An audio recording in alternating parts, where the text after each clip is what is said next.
Hello, everybody. We are live. Welcome. Oh, I almost said welcome to Pep Talk Productive Environment Podcast, but that's not what this is. This is Thursday. This is not Tuesday. This is an exciting day, guys. This is June 5th, 2025, at the time of the recording of this amazing video. So June 5th, and it is exactly 47 years since the time that Barbara placed her first ad in a New York City newspaper. So Ed, if you want to fade out the music and we'll just we'll get going. And you see on the screen, they're not going to stay on with us the whole time, but I just wanted you guys to meet Ed's and Marge, aka Mommy. And they are they're part of our team. We have other team members, but these two right here are they're wind beneath our wings, as we say. And we just wanted them to be on to say hello to you guys as we begin this celebration of Barbara's 47 years. And I just want to say thank you to them, Andrea, especially to you. I wrote in a podcast, or wrote in a comment this morning, somebody had congratulated me. And I said, Andrea is the person that kept me afloat when I was about to give up. But more importantly, took us into a whole new world of SOAR. So Andrea, I just thank you. I'm so excited. And we're just beginning. I think this is the beginning of the next episode of where we're going. Marge, having you here with me this whole time, and Edge, you are the most responsive person. There are times when I can barely figuring out how to do things, and I'll send you a message, and in seconds you'll have it solved. So thank you. Yay. Yay.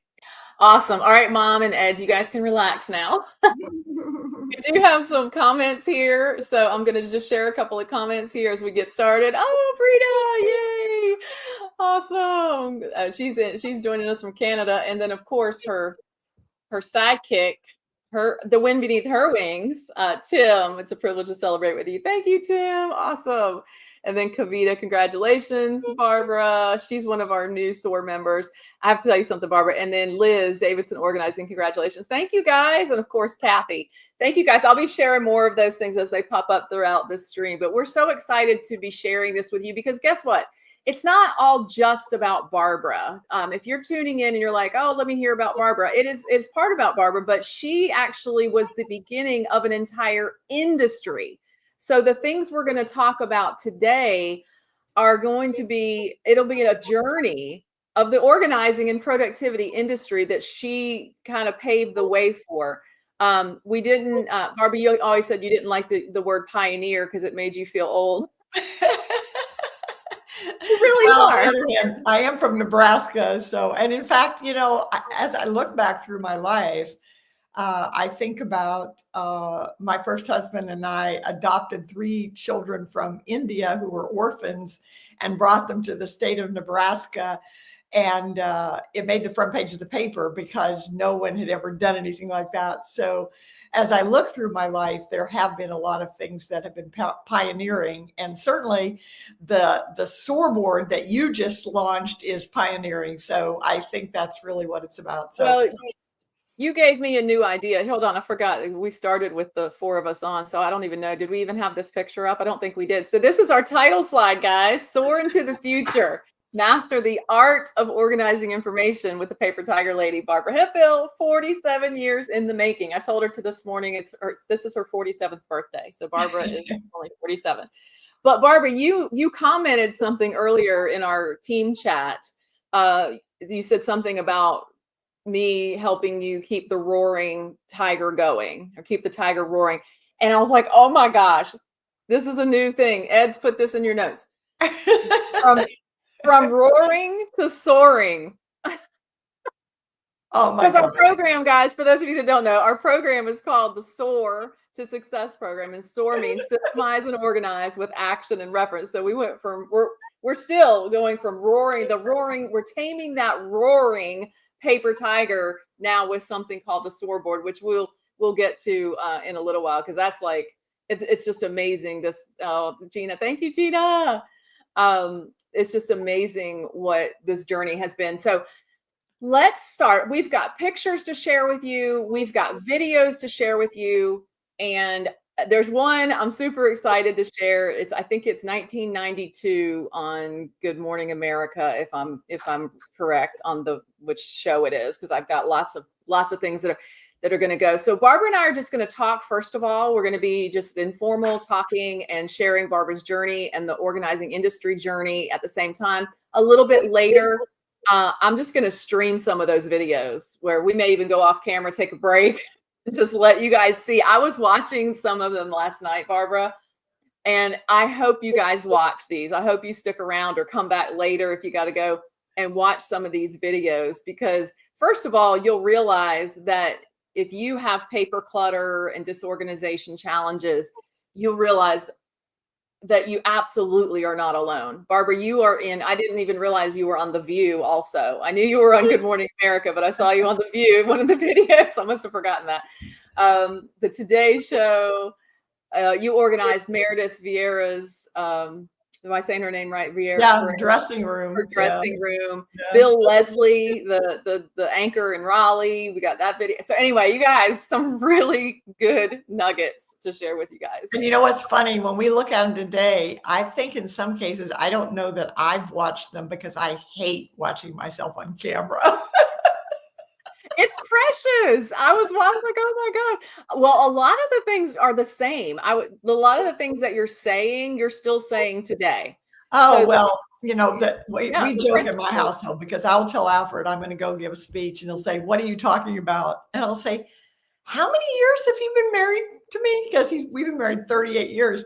Mhm. I've been saying the same message for 47 years. I mean, it's really hasn't changed, which I guess I could take that as a negative and say, well, you haven't made much difference if you're still having to talk about it. But the reality is that when I started, we were only talking about paper.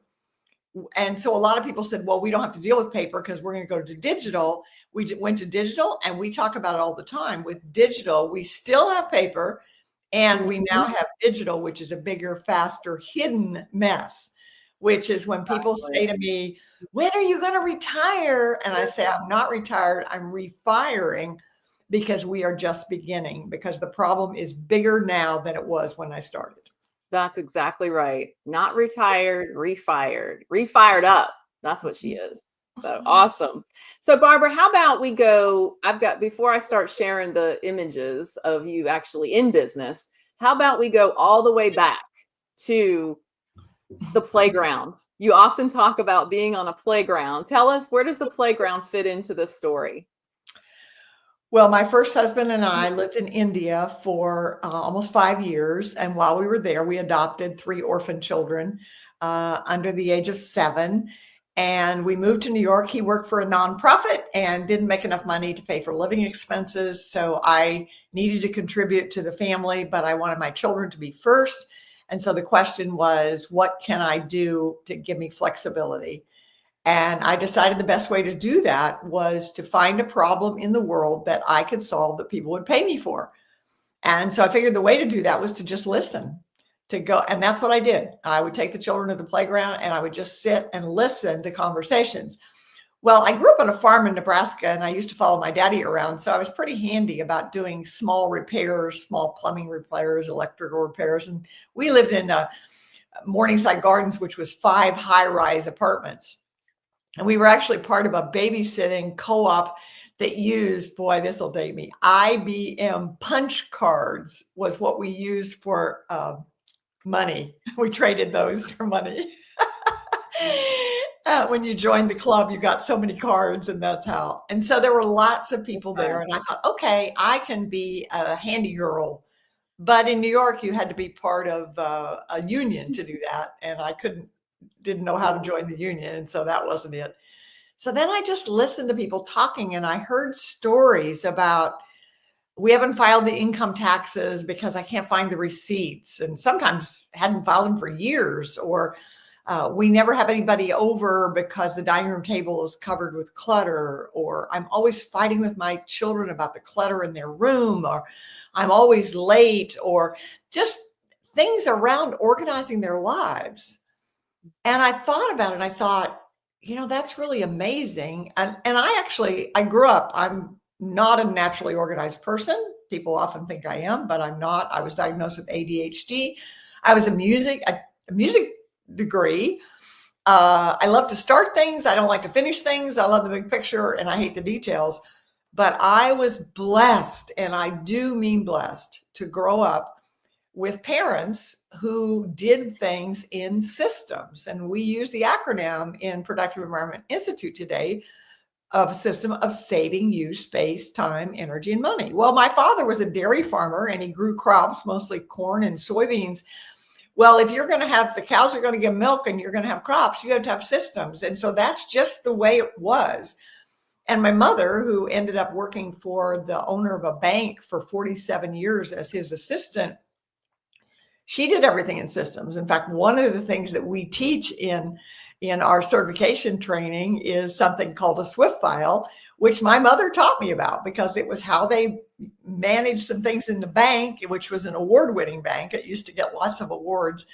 And I thought everybody grew up that way. And then when I became a mother with young children and I would go into other people's houses, and I would see that that wasn't true. And I remember so clearly one woman saying, in the house that I grew up, you are just as likely to find clothes in the refrigerator as food in the cupboard.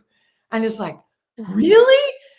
And I think one of the things that we see this a lot in when we train people to be certified in what we do, they're so afraid that what they have isn't valuable enough, that people won't, because to them it either comes naturally or they've learned it.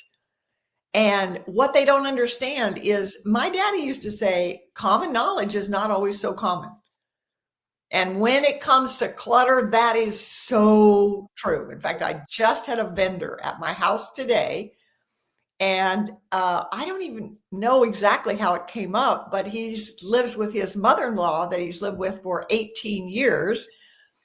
And he said yesterday they had a big explosion in the house because he's very, very obsessive compulsive, I would say.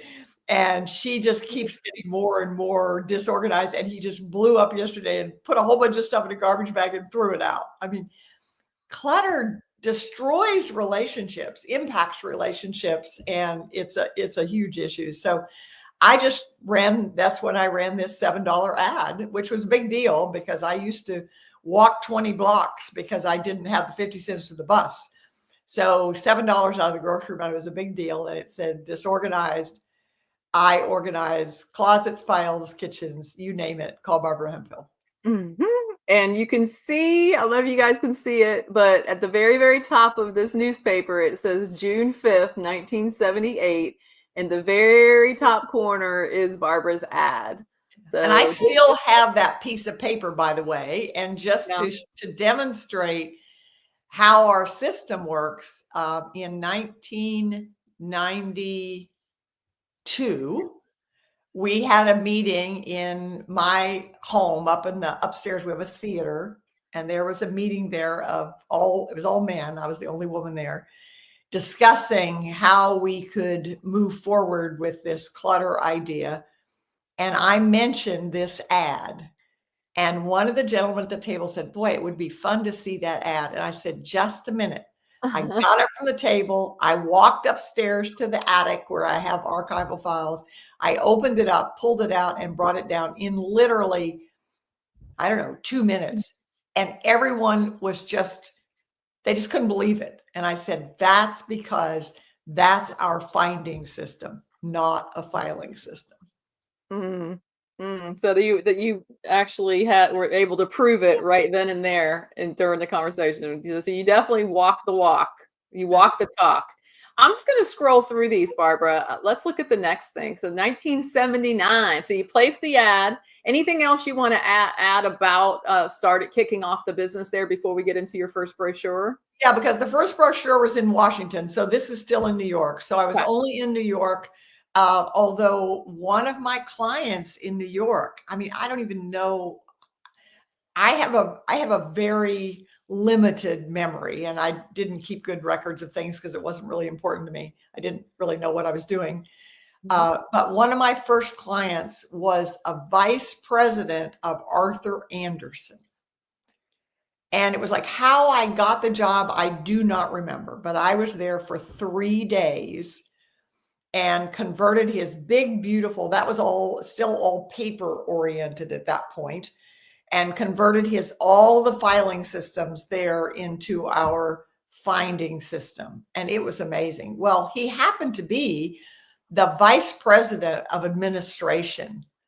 And so I thought, oh my, I mean, I'm going to have a business just instantly. Everything's going to happen, because I thought he was vice president of administration. He would want to show this to all of his, to his employees, that it would go through the whole company. And this was a worldwide company. But it never happened. And I had no idea why. I didn't even know what questions to ask. I was a Nebraska farm girl. I was scared to death anyway that I was going to look stupid. So I never did anything about it. Later on, I figured out why, and we can share that later. But I did have a couple of major clients there, but I was only there a few months. And then we moved to the Washington, D.C. area. And so I called the Washingtonian magazine, was the top magazine there. And I knew they had wealthy readers, and I was looking for people who had money who would hire me, because people didn't know to even do that. And I called the editor. That was back before we had voicemail and all those kinds of things. And I got the editor and I said, I've just moved here from New York City, and I have a system that I have a service that I think your readers would like. Well, she was fascinated, and we must have talked for, I don't know, an hour at least. And they ended up sending a photographer to my house, and they took a picture of me with a filing cabinet, and then listed that there was a section called Best Buys. And it showed me in there, and it said for $10 an hour, you could get Barbara Hemphill to come to your house and organize your filing system. So at that same time, again, I thought, oh, they'll launch my business. Well, it didn't. I mean, one of the interesting things that I've learned through the years about publicity is sometimes it has the opposite effect of what you want, because it makes you seem as though you are a celebrity. And then people think that you're not very reachable. And so when you think that you're going to get a lot, you really don't, because you have to have the systems behind it. But at any rate, I did get a call there was a TV show then. I cannot remember the name of the TV show, but I remember it came on after the Phil Donahue show. And the Phil Donahue show at that point was like one of the top shows. And this show came on right after the Phil Donahue show. So it had a very good audience, and they wanted me to come in and organize an office on camera. And so I don't have videos of this. I wish I did. I mean, I had no idea how to ask, keep in mind that I had no clue what I was doing. I was just kind of taking one day at a time. But I got my best friend to come in and act as though she were my assistant. And so we went in together to organize this room. And the way they did it was they played this music at the beginning that was, it was a theme song for a movie. I can't remember what it was, but it was really dramatic. And they panned the office and showed what a terrible mess it was. And then we organized it off camera, but they videoed the whole time. And then they had us come back on, and they played. Oh, I know. They did the beginning was, if you choose to undertake this. What was the TV show? I don't know. If you choose to undertake this, Mission Impossible. They played the music for Mission Impossible and said, if you choose to take on this task, whatever. So then they came back and they played the video speeded up. So it showed the two of us running around and putting this and doing this and doing it. I mean, it was just crazy. And then I came on camera with the host, and then the host interviewed me and interviewed the person. I don't remember her name, but the woman whose office it was interviewed the two of us about what the process was. So once again, you're thinking, oh, this will bring in lots of business. I can't track a single client to that, not one. At the same time, I approached the Small Business Administration and said, I've just moved here and I have a service that I would like to launch. And could you help me? It was two gentlemen in their 50s plus, 60s plus, who laughed me out of the room and said, this is not a business. No one is going to pay for, now there's the picture. That's the picture that appeared in the Washingtonian magazine. And they just laughed me out of the room and said, nobody pays for organizing closets, cupboards, and kitchens. And fortunately, I didn't believe them. And I just kept doing what I was doing. And to get business, I would look for organizations that would let me speak to them. So like parent teacher associations, garden clubs, church. I didn't even have a business card because I couldn't afford the business card at that point. Mm-hmm. So I would go and speak. And then at the end, I'd say, if you want help, I'm available. And I got a few clients. And one of my clients was a real estate agent. And the first thing we organized was her car. And she had a fax machine in her car. I remember that. I was like, oh my gosh, this is amazing. And we organized her car because for a real estate agent, your car is basically your office. And she was very paper oriented then. So we literally set up our filing system. It was still a filing system then. I hadn't created the finding system yet. It was still the filing system. And we created a box that she carried in the trunk of her car that had all the forms and everything that she needed. And then she said, would you come to my home? And so I did. And then she said, would you come to my office? But I needed to come after hours because she didn't want anybody to know I was there, which is a problem that we've had sometimes we still have that problem, is that people think that there's a lot of shame around this organization. So then after I did her office, then she said, would you come and speak to the Northern Virginia Board of Realtors? And at that point, I'd given speeches, but never gotten paid. I'd get an honorarium or something, maybe at some point. And she said, how much would you charge? And I said, $500. And it was like, it came out of my mouth. I was like, I'd never said a fee. I was charging at this point $10 an hour. So to say that I was $500, and she said, oh, okay. And I'm thinking, really? And I went and spoke, and it was like, oh my gosh, this is just amazing. And so I realized that speaking was really the key to this. And that actually launched what became 3 businesses that I've run for the 47 years, basically. So there have been the business of speaking, which is the business to get out into the public, to let people know this service existed, because people, number one, many people are ashamed about it. They don't want people to even know about it. And they certainly didn't know where to go for help. I mean, they just didn't have any idea where to go for help. But secondly, then I had a consulting business because I was actually going in and doing it. But then one day I was on the platform. I don't remember what city. I just remember the vision in my mind or my heart saying, Barbara, you're not solving a problem, you're creating a problem, because you're raising people's awareness to what the cost of this clutter is, but you're only one person. And it was like, okay, this isn't going to work. So this is when we began to think about, okay, let's figure out how we can replicate this. And so then that became a certification program. So in 1998, we started certifying what were called Paper Tiger authorized consultants, which is then where Andrea came in as a client and ultimately a consultant. So that's kind of the version of that. 2 things I want to comment on. I love, as you were telling that story about the realtor, Gina is a realtor and she's one of our current SOAR members. So I just think that is, you've come full circle. And she says she sleeps so much better now that she has these systems. So I wanted to share that. The other thing I wanted to share, Mom, I'm going to bring you on camera for 1 second so I can tell this quick story. So Barbara, you were talking about being on the show after the Phil Donahue show. Okay. Well, when I was before I started kindergarten, I would stay home with Mommy, who's on the screen, and I would watch the Phil Donahue show. At 9 o'clock.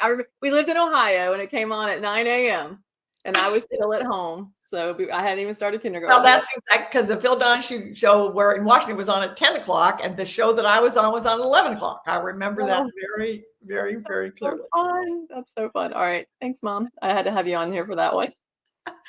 Okay. That's funny. Let me see what else we have. Ed's is still, she's actually up adding more pictures. So let me do a refresh and see what else we have. This is just fun because we don't know what we're going to see. All right. So I think here we are in 1979. Let me share my screen again. We started to talk about the brochure, and I Yeah, sidetracked. that's where I'm going. That's where I'm going right now. Okay. 1979. So your first brochure. Tell us about this.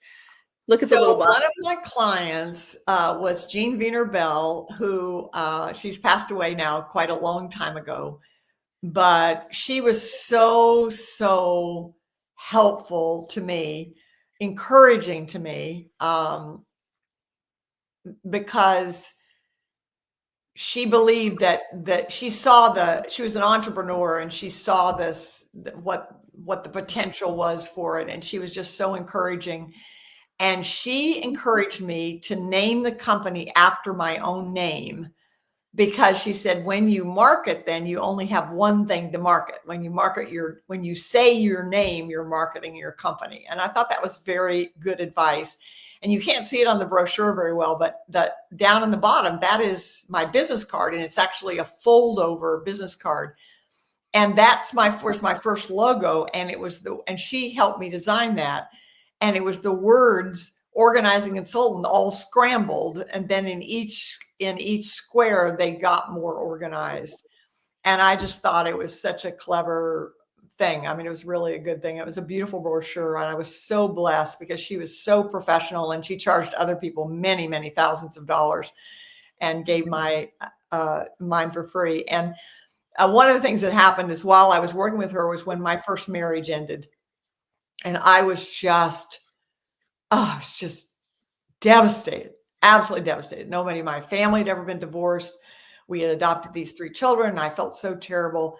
And I remember her saying to me, I know you don't believe it now, but it will get better. And someday you will see the blessings. And that's right. I mean, I still regret it. And my family is grown together closely. In fact, my first husband's third wife and I are really good friends. So we've made some great things, but there have been so many blessings that have happened, and so many ways that I'm able to help other people because I went through that pain.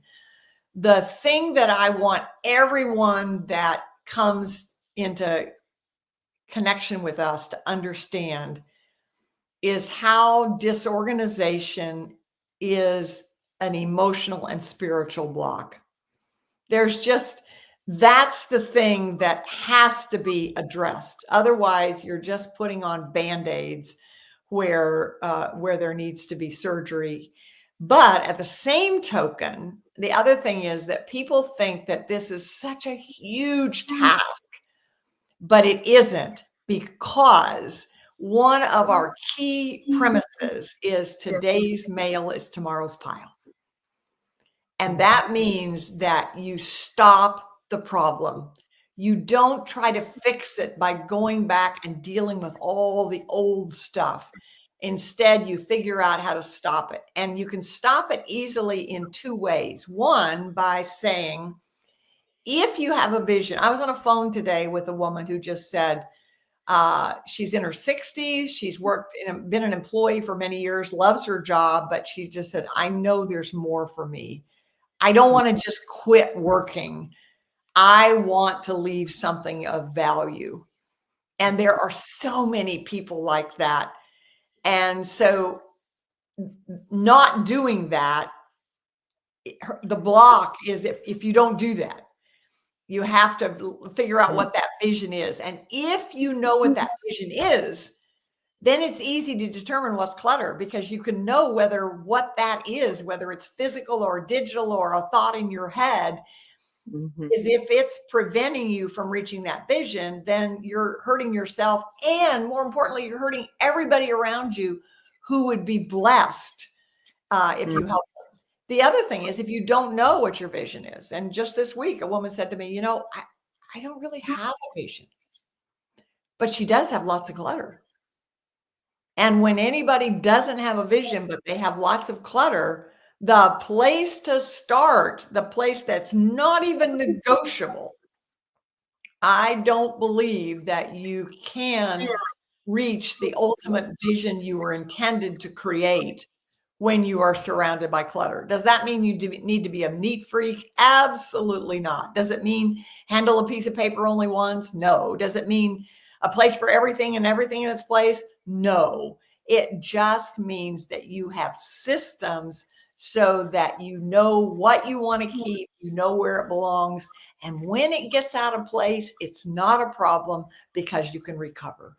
And what you're doing is going to impact other people around, as I mentioned earlier about relationships. I mean, clutter hurts relationships. And unfortunately, most people try to fix it by convincing the other person to stop doing what they're doing. And that has exactly the opposite effect.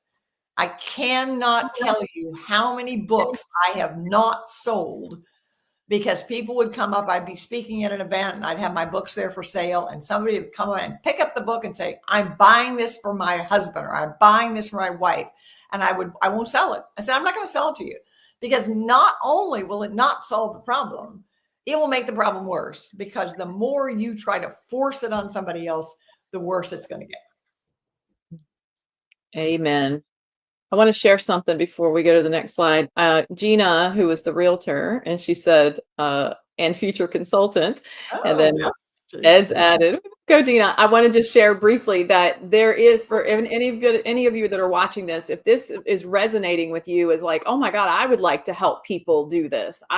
You can hear what Barbara's saying about how she started. And if you feel that you've got a gift and you want to help other people, we do have a certification program, so we can teach you how to be a consultant. And I love the fact that the majority of, actually probably, if I think it through, all of our most recent certified productive environment specialists were clients first. They came through either our boot camp. I mean, one, Barbara Carla, she was a client of yours 10 years ago. Yeah. with her boss. Mm-hmm. And then so 10 years later, she's now a consultant. And then, we had Terry and Tony, they both came through the SOAR program first. They came through our boot camps and the SOAR program first. So they came in, learned what we teach, and were like, oh my goodness, I can help people with this. So if that's you, then just definitely get in touch with us. You can reach us on our website, productiveenvironment.com, and send us a message there. So I just wanted to share that. And now we've got, Barbara, you talked about this already, but we've got another image here of the Washingtonian magazine. So yeah, there's that page. It's called Best Buys. And I do have the original piece of paper. I have, for the last several weeks, been going through the files of the physical files, to decide what to keep, because I don't want to leave them all for my kids to go through. And so I was picking out what was important. And it was actually that process that prompted us to do this, because it was like, as I was going through it, I was thinking, oh, I want to show this to Andrea. But then it didn't make sense to take her out of her workplace. And so then it's like, hey, wait a minute, why don't we just have this conversation and put it live? And so then you can benefit, but I get to tell her too. So it's fun for me, because those of you who have memorabilia is one of the biggest and most difficult clutter issues. No question about it, because it brings up all the emotion. And so when I started, we have up in the attic, there's a 4-drawer filing cabinet that I've had for years. And originally my plan was, there was a sign literally, I had a sign on the side of it that said to my kids, when I die, just dump this. You don't need to do anything with it. But then I got to thinking about it. I really kind of wanted to go through it. But I went up to do it, and I couldn't. I mean, it brought up so much emotion, really positive emotion and really hard emotion. So I literally hired a woman who's been with me to help with housekeeping for 20 some years. And I said, I want you to just sit with me. And so I think we even have some videos of her sitting with me, and I would just tell stories about it. And it was it was so helpful to have someone there. So if you're facing emotional stuff related to memorabilia, I encourage you to find someone, a friend. You'll be surprised. And actually, I learned that when my mother died. We'd gone through everything except her jewelry, and she worked at a jewelry store. So she had some really beautiful jewelry.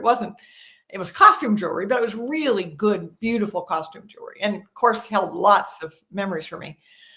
And I was kind of wrapping up the thing, and I needed to do it. And a friend of mine, a lady who actually did a lot of sewing for the clothes that I wore in high school and college, dear Rosalie, we're still really good friends. She said, Barbara, do you want me to just come and sit with you? And I said, oh no, it's like so many women, we don't want to be a bother. Oh no, I don't want to be a bother. And I said, oh no. And then later on, I thought, I think it would be really nice. And so I called her back and I said, Rosalie, were you really serious? Oh, she said, I'd be happy to. So she came and sat with me, and we had the most glorious time because she knew my mother. She knew the stories behind it, and she had a wonderful time. We sipped tea, had a conversation, and went through the jewelry, and it was beautiful. So it was that experience that gave me the courage to ask Angie to come and sit with me. And subsequently, Angie now has helped in the business. I mean, she's helped create videos for us and things like that. So it just turned out to be a blessing. One of the things we say in Productive Environment and all the time is asking for help is a sign of wisdom, not weakness. Mm-hmm. And that's a perfect example of that. Amen. Amen. I want to just share a website for those of you that are joining us now. Just jot this down or do a screenshot if you want more information about what we do now. I mean, all the 47 years later, what are we doing now to help people get organized? So you can go to lesscluttermorelife.com. I'll share this a couple times throughout our talk today. Sometimes I forget, guys, forgive us if we forget. Barbara and I are just hanging out, having coffee together and talking. So, if you want us to talk about something in particular, let us know. Otherwise, we're going to keep going. But let me give you some context. January of 1979. Let's see. I was 9 years old. We moved from Ohio to North Carolina when I was 10. So later that year we moved. So yeah, I'm keeping up with you, I'm catching up with you, Barbara. So less clutter, more life. Now let me come back over here, and I've got a very short video. This is one of my favorite things that I want to talk about too, because this is cool. All right, guys, watch this video. It's really short, 43 seconds to be exact. So this is the first book I published in 1983.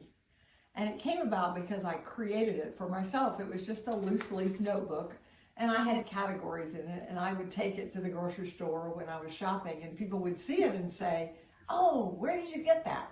And I decided it was a good product. And so I created the to-do book, and it had lists. It says to do, errands, projects, discuss, gifts, books, numbers, travel, and then blank tabs. So today we have the SOAR board, which is the digital version of my first product, the to-do book. And I love that. I'm going to come off share because I want Eds to share something next. I love that because, Barbara, when I met you, I found you in 2005. So 20 years ago, I was working with a family counseling company, a family preservation agency. And my boss she was a very successful woman. She was a driver. She just was go and get stuff done. And then she would come back and she would throw all her business tote bags and her briefcase and everything. And she'd say, oh, you need to get me organized. And I was not a professional organizer yet. I didn't even know that existed. I did not know that this was a profession at that time. I just would be the one that have to get her organized. And I did that over and over and over. And one day I was actually sitting at her desk in her home office, and I just said, Lord, there has got to be a better way, because I would organize her stuff, her paperwork, her filing cabinet, the very traditional way. And then she would come back and it would look so good. I was so proud of the transformation that I made. And I was so excited that she would come back and she'd say, well, it looks great, but I can't find anything. And that happened over and over and over. And the reason was I would create these beautiful labels for these files of what I would call it, what I would name the file. And she didn't think like me. She would think of a different word. She would open the filing cabinet and go to the word she thought of, and it wouldn't be there. Then she would get frustrated and then say she couldn't find anything. And then I would get frustrated. So it was this horrible frustration. And then I turned around at her desk and I just did a search for filing system. And Barbara Hemphill popped up. Not yet, Eds. Hold on. Barbara Hemphill popped up, and that was my first time seeing the term taming the paper tiger, and Barbara being known as the paper tiger lady. So remember now, this was just Google, could have been anywhere in the world. But as I was sitting at my boss's desk in Greensboro, right outside of Greensboro, North Carolina, Barbara Hemphill pops up, and she's in Raleigh, North Carolina, which was just not even 2 hours. I don't think you're 2 hours from Greensboro, or maybe about 2 hours. So she was actually located between my boss's house and my house. So I was like, oh my God, there's actually is something that can be. So anyway, at that time, I think I bought, your program, and I found out about you, but I wasn't a consultant yet. That was another year later. We'll get to that later on, but I set up the system for her, Barbara's system that she wrote about in her books, Taming the Paper Tiger at Home, Taming the Paper Tiger at Work. I set up the system for my boss, and it worked. It worked. It was the first time that she didn't say, I can't find anything. It was amazing. And so I just became the biggest Barbara Hemphill fan. And I bought everything that Barbara had made at that time. Okay, Eds, one of the products was the to-do book. Now, this cover looks a little bit different than the one, Barbara, you held up in your video. So you said the one in your video was 1983. Do you have any idea when this one was? No, I'd have to go look. I'd go look up in the thing, but hold on a second. I can tell you. Hold on a second. Okay. Just curious, because I don't even know. But I fell in love with the book. And this relates to something that a lot of you will relate to in just a second as well. So, well, actually, I can't really tell you, because what I did in it is I copyrighted the contents, and I said 2003 too. So. Oh, okay. Yeah. Well, I knew. Oh, yeah, you're right. It says 1997. It says 1997 to 2003. Yeah. Yeah. But that may or may not be the whole book. It may just be the contents. Well, anyway, if you go to the next slide, Eds, for me, so you guys can see the tabs here, right? So I fell in love with this in 2005. That's when I found Barbara, and I ordered her to-do book, and I carried this. I found two. I was so excited that I still have, and I carried this around with me everywhere. It went in my purse. And I made a list of, I list my calls, I list my errands, projects. Look at this, you guys. This is like a grown up, Eds, if you go to the next slide, this is a grown up version of the Trapper Keeper, which I love. So for those of you I'm 55 now. So if you're anywhere between 45 and 65, I would think you would know of the Trapper Keeper, right? Do you guys know about the Trapper Keeper? My SOAR members, they know about it because they know how much I love it. But the Trapper Keeper was something used in school, and I wanted to be a teacher, so I always loved using, organizing stuff. But it had folders, and it had a folder for each class that I was in, and I loved organization, even way back at that time. And so when I found the to-do book, I was like, oh my God, this is a grown-up Trapper Keeper. And now it's amazing. I get messages today from people who say, do you still have my to-do book is getting worn out, but those tabs are plasticized, so they really last a long time. There's a funny story about that. Is when the first one came out, I printed it as a separate book, and then the notebook paper in it was just something that you bought at the drugstore. Mm-hmm. And when the first folders and tabs came back, it was right before I was getting ready to give a speech. and I wanted to sell it that night, but I didn't have the paper. So my friend and I went around to the neighborhood I don't remember the name of the drugstore, but there was a particular drugstore there that carried it. And my friend and I went around to all of them. And then we was like, oh, I've got 2 packets here, and I've got 3 packets here, and I've got 5 packets here. And we always, we thought whoever was in charge of inventory control at that drugstore must have wondered what in the world happened. Why is everybody buying this paper? This paper. I loved it. If I found a store that had it. One in her, she was in a nursing home at 82 years old, and she had that in her bed by the nursing home because that was where she could write down things that she needed to remember, things she wanted to talk to her nurse about, or things like that. So it literally lived with her for her whole life. I love it. All right, guys, I'm going to read you something that's in the book. Okay. So it says, so guys, listen up and see if you do this. Do you vow repeatedly, tomorrow I've got to get organized? You spend too much time looking for your car keys. Ed, you can keep the image up. That's fine. Because this is from the to-do book. Spend too much time looking for your car keys, an overdue bill, or a special invitation. Wish you had more storage space. Have duplicates of anything when you only need one. Feel guilty because your letter writing is 6 months behind. This is back when people wrote letters still. Yeah, that's true. There are some things in here I'm laughing because the timing. Buy greeting cards, but send them late or not at all. Face piles of paper day after day. Avoid entertaining because your house is an embarrassment. Feel overwhelmed by unnecessary interruptions, or spend time thinking about what you want to do instead of doing it. And so Barbara said, if you can check 2 or more of these boxes, turn over this page and see how you can begin to take control of your life. Number 1, make appointments with yourself to get things done, whether it's writing your resume or cleaning off your desk.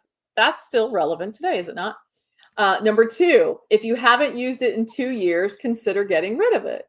And notice I did say consider. I did say get rid of. And that's a real difference because there are many organizing consultants that will say, if you haven't used it, get rid of it. And that's the antithesis of the way. This is where the art of organizing that we're so passionate about. Number 3, keep only those things. I want to know if you still believe this. Keep only those things that you know to be useful, think to be beautiful, or love. That is, I go through my house with that all of the time. I am constantly decluttering my house because there are things that I loved once that I don't necessarily love anymore, or things that I used to use. And part of our principle is that you have to give up the good to get the best. And if you keep all the good, you end up with so much clutter that you don't have access to the best. That's right. Okay. Number 4, pass on unwanted items to local charities, put them in a garage sale, or return to their rightful owners. Okay, that's still relevant today. Absolutely. Put all like things together: photos, bills, newspapers, tools, love letters, and giveaways, and label containers boldly. A lot of people who are Marie Kondo fans, and Marie Kondo's system absolutely works. And one of the things that she teaches that I really believe in is that you organize. It's very helpful one way. Not everybody does it. I mean, some people would organize by a room, which I've done many, many times. But one of the things that she suggests that works for some people really well is to organize by category. So for example, at this day and age, if you've got VHS tapes or CDs or something like that, you can get all of them from all the different places they are, put them, and then organize them. So that's one of those arts that you can do that makes a huge difference in how will you do it. And I love number 6. Ask yourself, where can I find this? Not where can I put this? And that is relevant to the finding system and the filing cabinet. Where can I find this? Not where can I file this or put this? Number 7, put things away according to where and how often you use them. Okay, that's still valid advice. Effectively organize one area of your life before tackling another problem area. Which is what we were just talking about. So the area could be the area as in a physical room, like your bedroom. Like I think it's really, really important that your bedroom and closet be organized. because that's where you start the day, that's where you end the day, and getting it. So you can start there, but an area could also be an area as a category. So that's another way to look at it. Love that. Try to remain optimistic. This is number 9. Try to remain optimistic. There are times in every organizing process when things seem worse rather than better. This is not the time to stop. And I was watching those videos, Barbara, and Bill Leslie, the anchor in Raleigh. Is he still an anchor? He's retired. He's an artist and a musician. He's an amazing, productive, amazing man. Okay, because that video was 20 years ago, 21 years ago, I think. But he panicked I was watching the video, and you and Gloria, I think, were there together, and you were organizing, and he panicked because he said, "Oh my God, all the stuff is now off these shelves in my kitchen, but it's all over the island. It's all over the kitchen island." And you said that exact thing. He said, there are times in every organizing process when things will seem worse before they get better. And he was like, okay. I'll share that video later on. And then number 10, don't be afraid to ask for help when you need it, and then enjoy the organized life. And one last thing I want to say about this, and then we'll move on from the to-do book. Just looking at you had sample tasks on the back of each of these tapped things. And one of them was under errands, return videos. Do you guys remember when we had to do that? We had to go to the video store. I want to comment. Liz mentioned, and from Davidson Organizing, that was a William Moore. I think it's actually Henry Morris quote, but I changed it a little bit. He said, "Have nothing which you do not know to be useful or think to be beautiful." And I added the "or love," because to me that was again where it made the art and the heart part of it important. So that's a way of adapting it a little bit. Yes. Tracy said, "Me too. Also 9 in 1979." Did you have any idea how many people you'd be helping? Okay, I love Brita's question here. Why a tiger? Before you go there, let me wrap up the to-do book. So Kavita says, love the to-do book. And Gina says, yes, in the past. And I think that's in response to my questions about do you feel the certain way? So let's go back to Brita's question. Why the tiger, Barbara? Well, it was really, I didn't know anything about marketing then. I mean, I didn't have any marketing gurus, or wasn't anybody teaching me what to do. I was just trying to figure it out. But I felt like writing a book called Organizing Your Paper, just like who would pick up a book like that? It just sounded boring. And it actually turned out, I did not realize it. And there was a book. Oh, I cannot think of the name of it now. It was a really, really good book, but it was an organizing book by a gentleman. I can't remember his name or anything.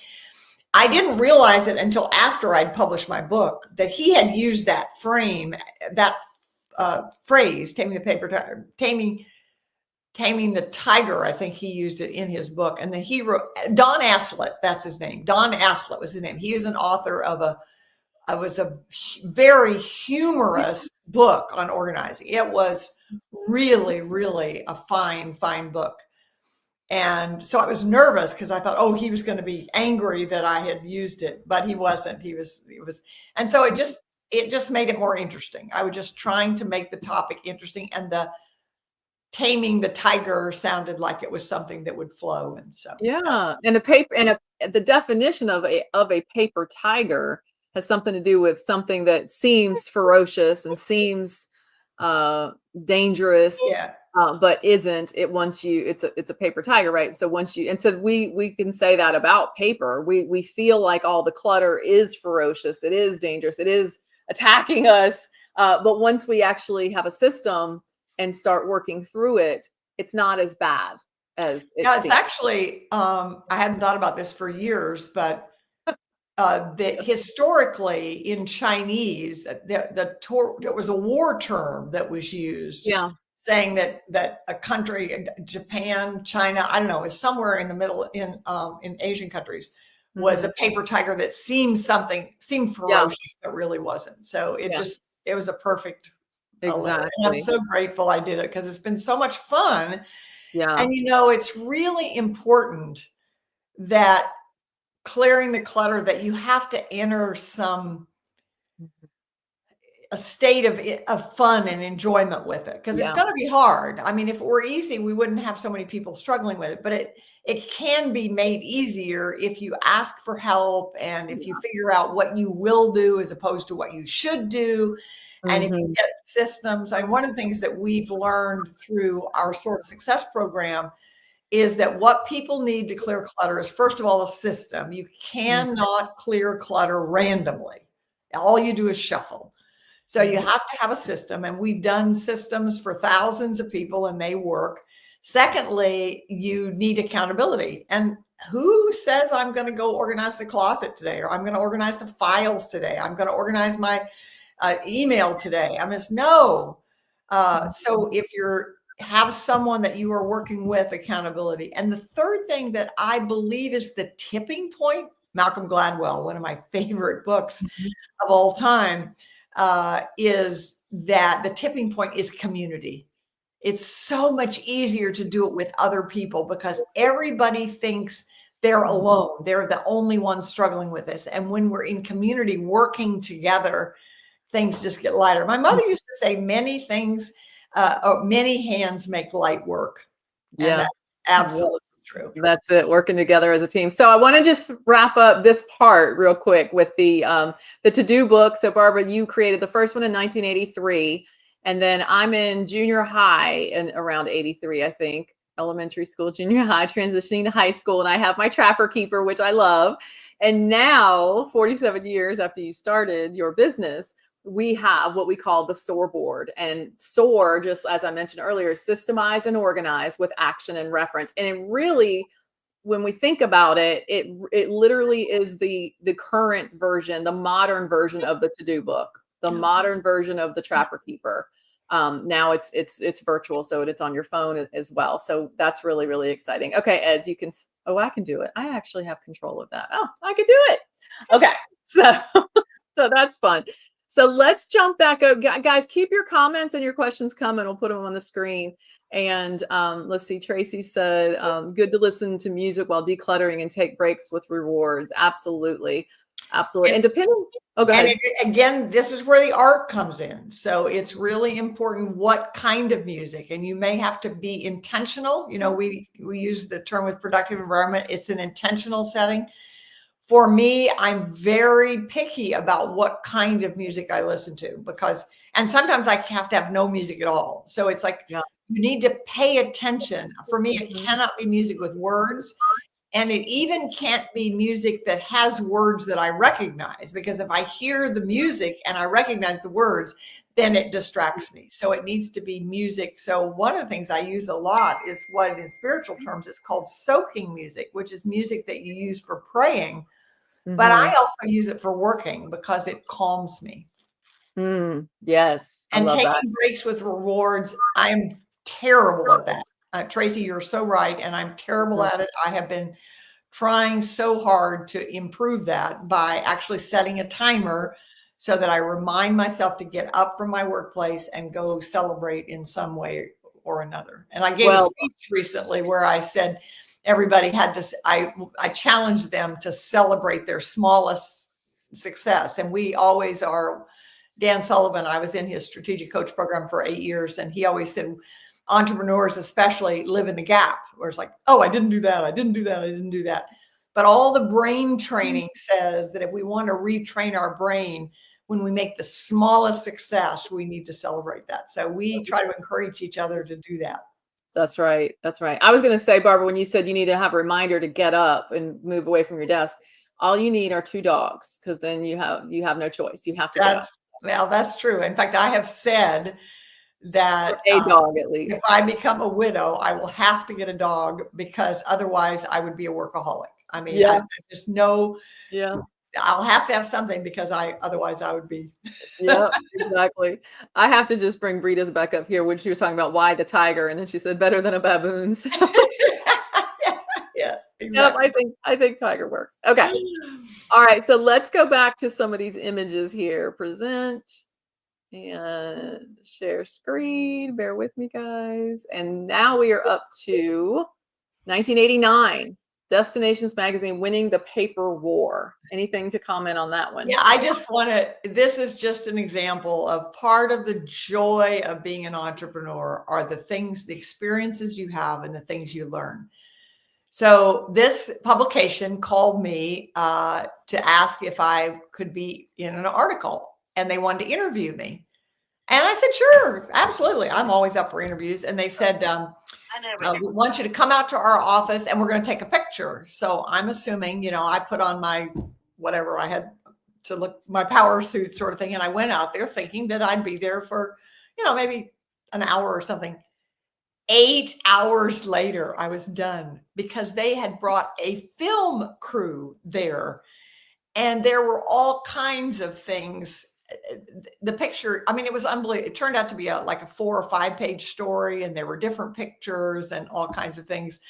And it was just like, wow, my gosh, I had no idea that was what was going to happen. And so you never know. Yep. So I've never looked at the pictures in a magazine the same since then, because you look through now, of course, we know it could have been snapped very quickly, but this was back in the days when you had lots of photographic equipment. And notice also the challenge as an entrepreneur you have with branding, winning the paper war. I mean, it's like, okay, how do you keep they didn't use paper tiger, which is what I was trying to brand, but the brand got changed. And those are some of the challenges that you have. Well, and also there's just the term war, winning the paper war, the war on paper. What else have we heard? The war on drugs, right? So for years, the war on drugs, and now the drug situation is worse than it was then. So same thing with paper. Like, why do we still have so much paper? We thought that the paper was going to be gone. We would be entering the paperless world. And that hasn't happened. So it's very similar. So here's the inside of that. Let's see, we're drowning in paper. Government regulations, increased competition, computers, and fax machine. Okay, government regulations, increased competition, computers, and fax machines have created a situation that few, if any of us, know how to manage. American business has not begun to recognize the cost of losing the paper war. Although we held high hopes for a paperless computer age, we quickly discovered that for every piece of paper the computer eliminated, it generated at least 3 more. Research shows that the average person's files increased by 4,000 pages a year. All that uncontrolled and unorganized. I don't know if we have the next page, but no, we don't. But but if you think about that, it was like, okay, in 1989, that was true. Yeah. Because technology was very new yet. We didn't have all the platforms we had now. And so people were generating more paper than they were before because more information, email. I mean, everybody printed out email because they didn't know how to manage email. And one of my soapboxes that I get on often is that it is so unfortunate that companies spent hundreds of thousands of dollars putting email programs into companies for their employees to use, and virtual $0 showing them how to use it. And the largest contract I've ever had in my life was called Taming the Email Tiger. And I traveled around the country for a Fortune 100 company, talking to the sales teams. I did a 3-hour seminar with them and their laptops, teaching them how to organize their email. And they absolutely loved it because no one had ever showed them how to do it. And all I was doing was showing them how to use the tools that were within the program that they were using. Wow.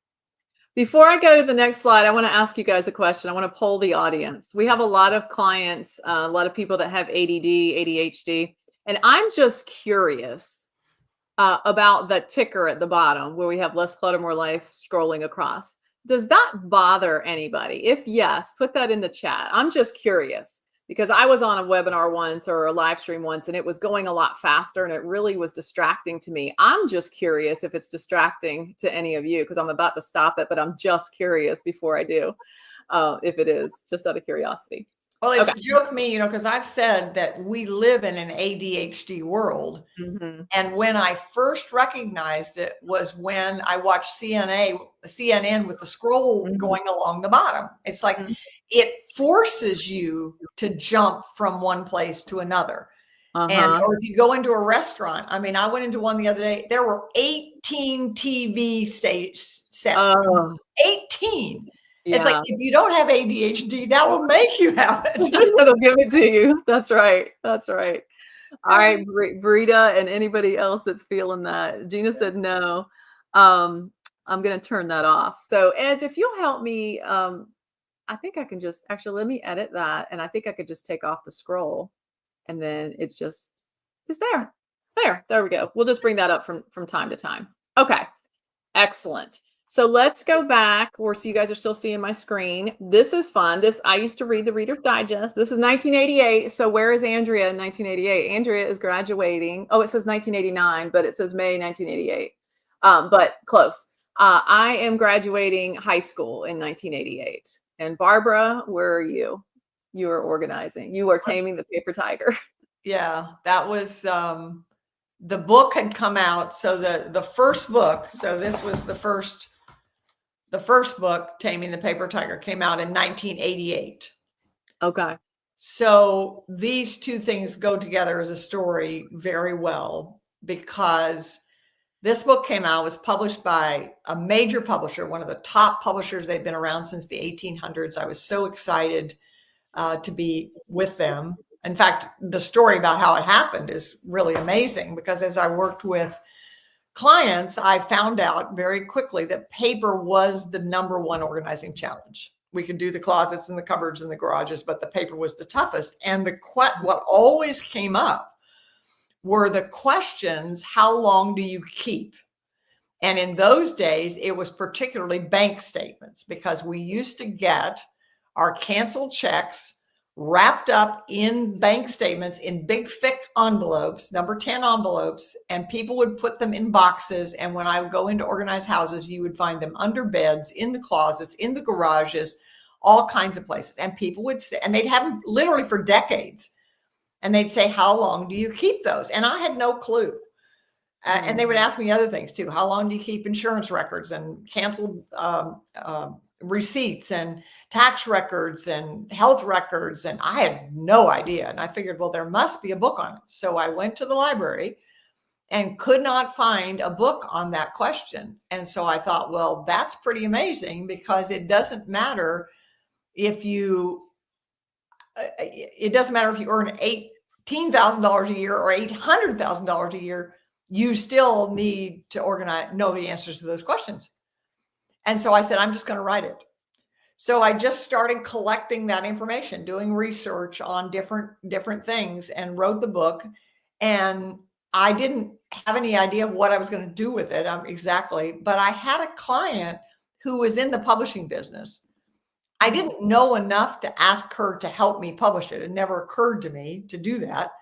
I didn't know to ask for help like I do now. Now it's like every time I have a problem, it's like, who can I ask? But back then it was like, for one thing, I didn't want to ask because I didn't want to appear stupid. I mean, here, she was my client, so I didn't want to appear like I was stupid.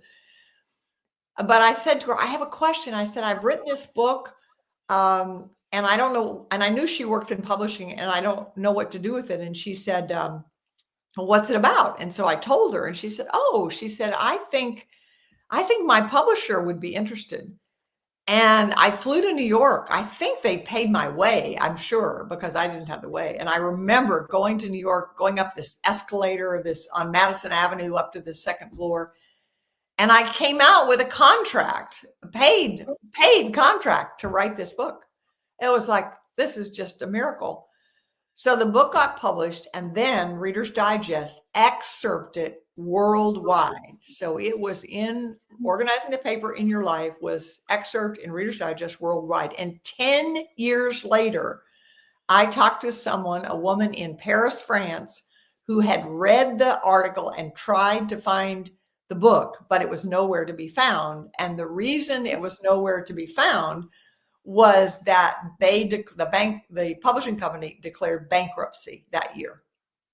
So not only was the book not available, I had to buy my own manuscript back because it was part of their property then. And so I literally went to the bank, and the bank loaned me money why, I mean, today it probably never happened, but only through the grace of God, the bank gave me enough money to buy my own manuscript back.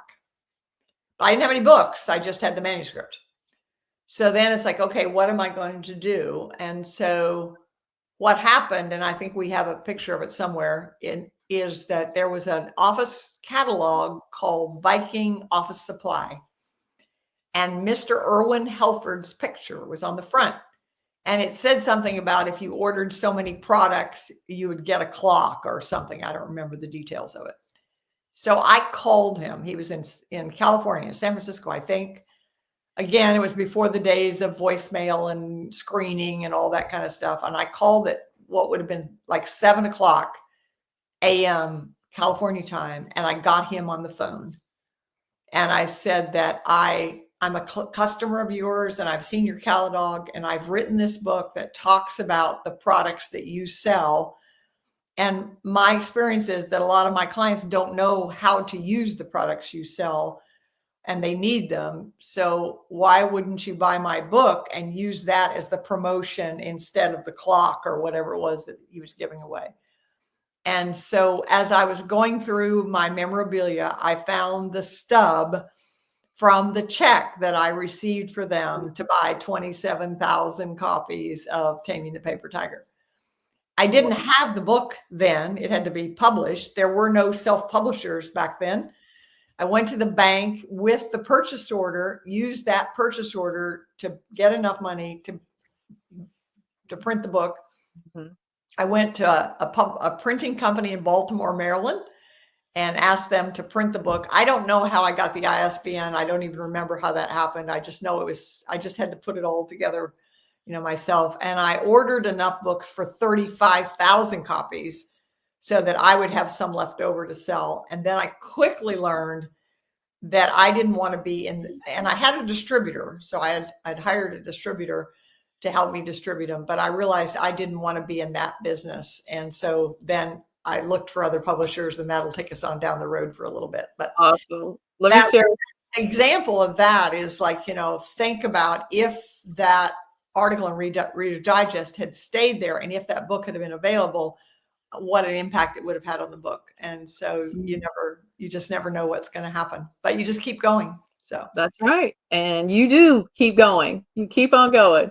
I have to share Carrie's comment. This is back talking about the ticker going across the screen. She said, I'm easily distracted and I hadn't noticed, but now that's all I see. So since I brought it to her attention, that's what that makes sense. So you hadn't even noticed it till I said something. Christina says, would love top tips for ADHD and organizing, especially with the caveat for not organizing as the belief out of sight, out of mind. Especially with the caveat for not organizing as the belief out of sight, out of mind. Yeah. Okay. Carrie Thomas is on here with us, and she's one of our certified production environment specialists, and she is the best of the best as it relates to that, because she talks about, and this goes back to what we talk about. We keep talking about the art of organizing. Because it is an art. It's not. So many people think that being organized is being strict and all of that. And it's the antithesis of that. And people who are artists or people who are creative people, they have a belief, a wrong belief, I think, that getting organized is somehow going to stifle their creativity. And that is not the case. It's exactly the opposite. The word that people use that we hear, I feel lighter. I just heard that yesterday from somebody who was done. I can't even think what it was. Oh, I know. It was in my own life. It was my own life.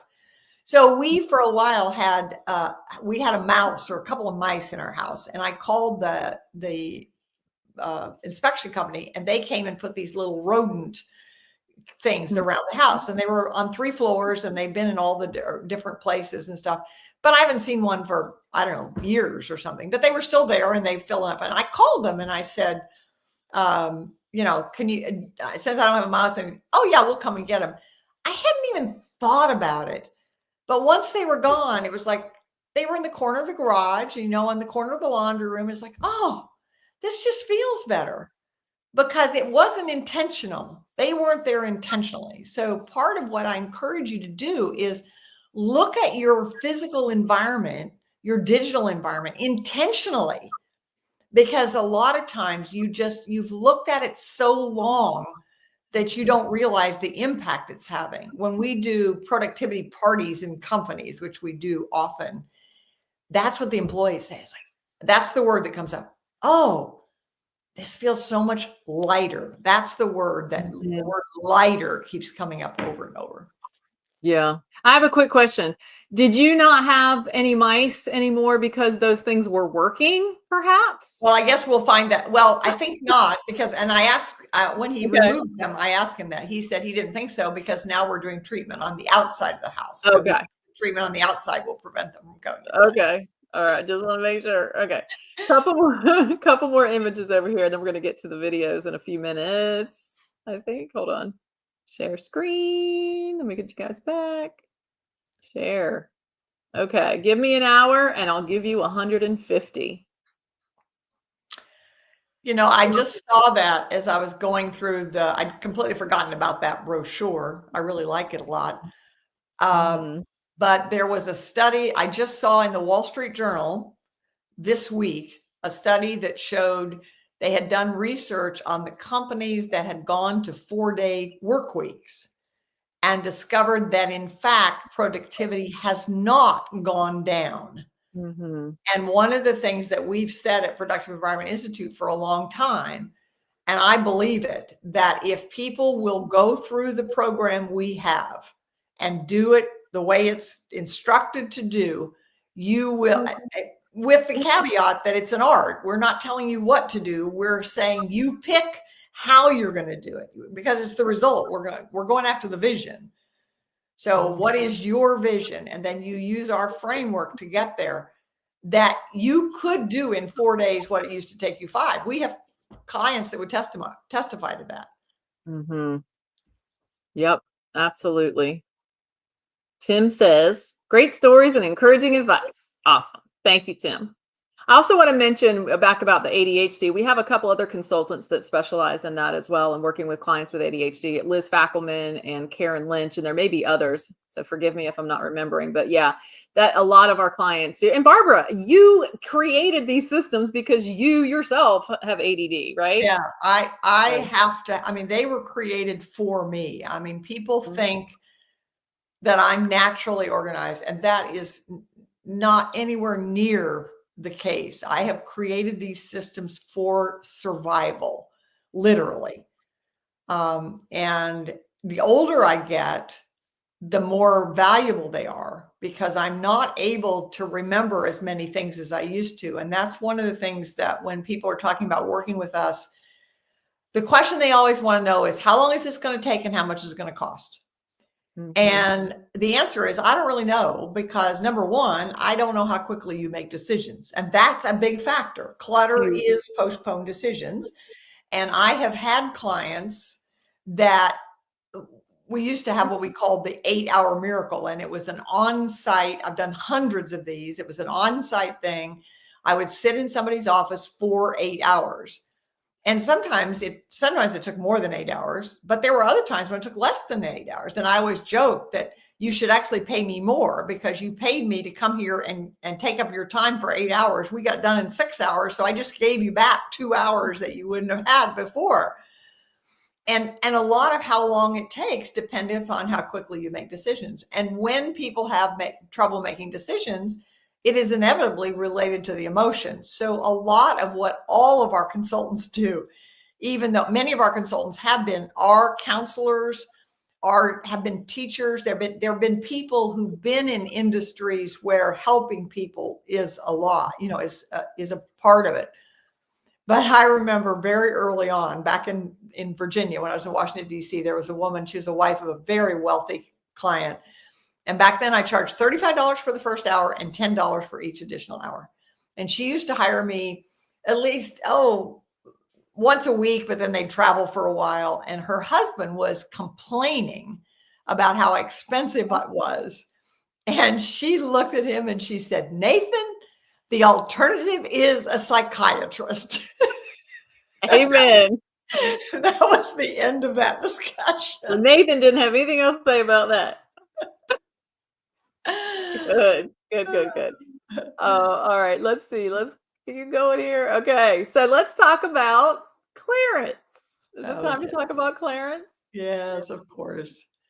So, Clarence happened originally. This is the leather version. Clarence came from Omaha, Nebraska, um, in the So store there. the original was the not the toy, not the, Yeah, or no, was the it? original one was the stuffed one. So this Okay, one came, and when I took this picture, I didn't have the picture of the stuffed one, but then I got it back. So okay.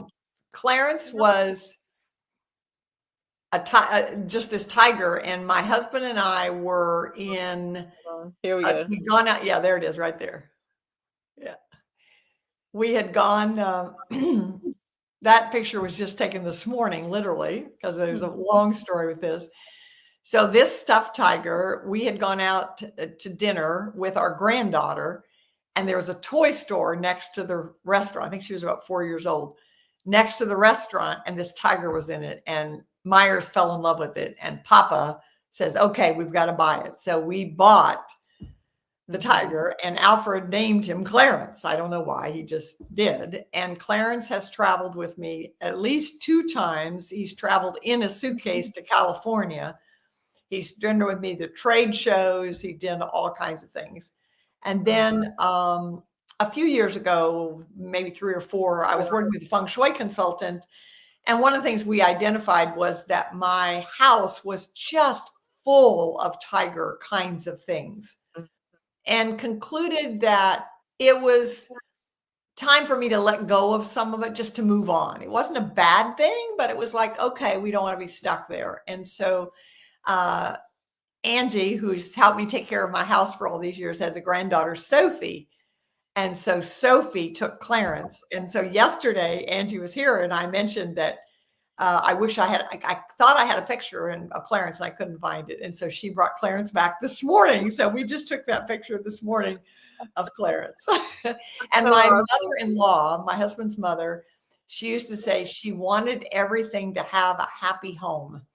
And so Clarence has a very happy home. Clarence stays with Angie, and Sophie always wants to take her home to her house. And Angie says, "No, Sophie, you take everything home to your house. Clarence is staying at my house." And when Sophie comes, she rides Clarence and takes her all over the house. So Clarence has a happy home.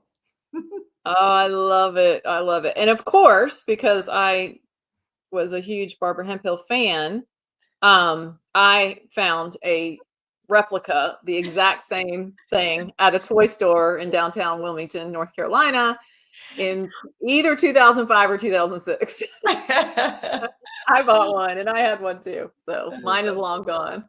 So funny. Yeah. All right. Let me back up a little bit. Just a couple others here. So then this was the leather version of them. Did somebody Yeah. make this for you? Now, Jan Limpak, who was a colleague of mine and organizer, she still is an organizer. She's in Omaha, Nebraska. And I went out to visit her because the farm that I grew up on was a couple hours there. And I went to visit her, and we went to a store there, and this leather version was there, and I just loved it. And so it became Awesome. another part of our memorabilia.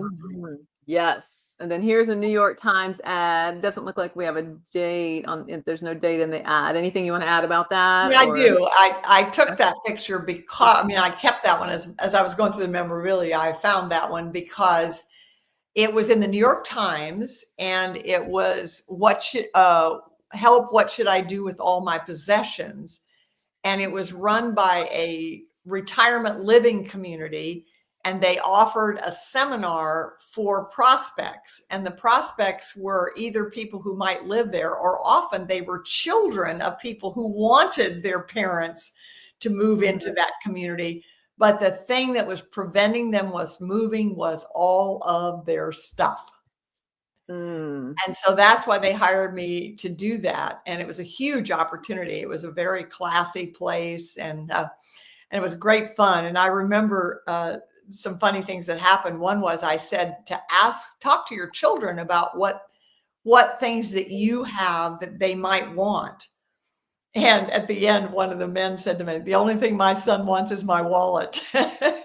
uh, But, I brought this up because this was a bigger problem. So this was probably in 79, somewhere Well, no, it was after the book, 89, somewhere around 89, I think it was. That problem now is bigger than ever before. And I remember I was autographing books at a bookstore in Chapel Hill. There were 4 women sitting on the front row, and they all lived in 4,000 plus square foot houses by themselves. They were either widowed or divorced. They all wanted to move, but the question was, what do I do with all my stuff? And their stuff was crystal and china and expensive artwork and things like that. And their children and their grandchildren did not want it. And that brings up a huge emotional issue. It brings up an issue about, what does that say about my life? And so it's something I've become very passionate about, is helping people, not physically doing it. You can hire people to physically do it, but to help people with a strategy.